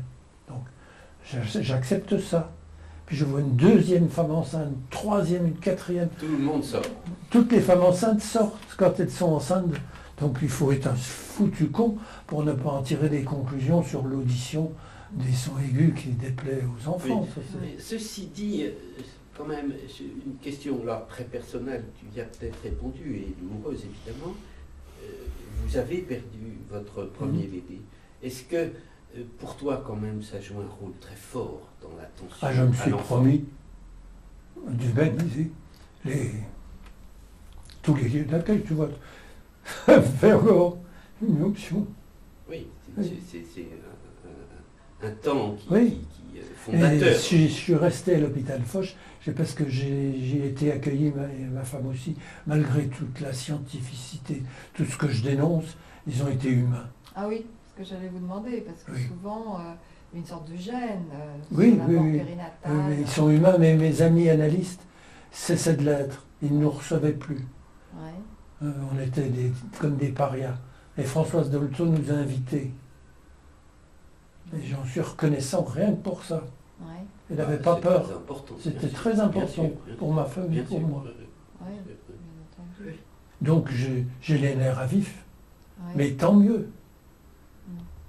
Ça m'a ouvert les yeux sur... Ça vous fait, Voilà. ça vous fait avancer Ah oui. Oui. dans la Oui, perception. Oui, c'est un Probablement. élément essentiel. Ouais. Ouais. Allez, on va arrêter là quand Allez. même, hein, parce que Oui. Bernard, on abuse de ta bonté. Non, vous n'abusez pas. Et on te remercie beaucoup, beaucoup, beaucoup.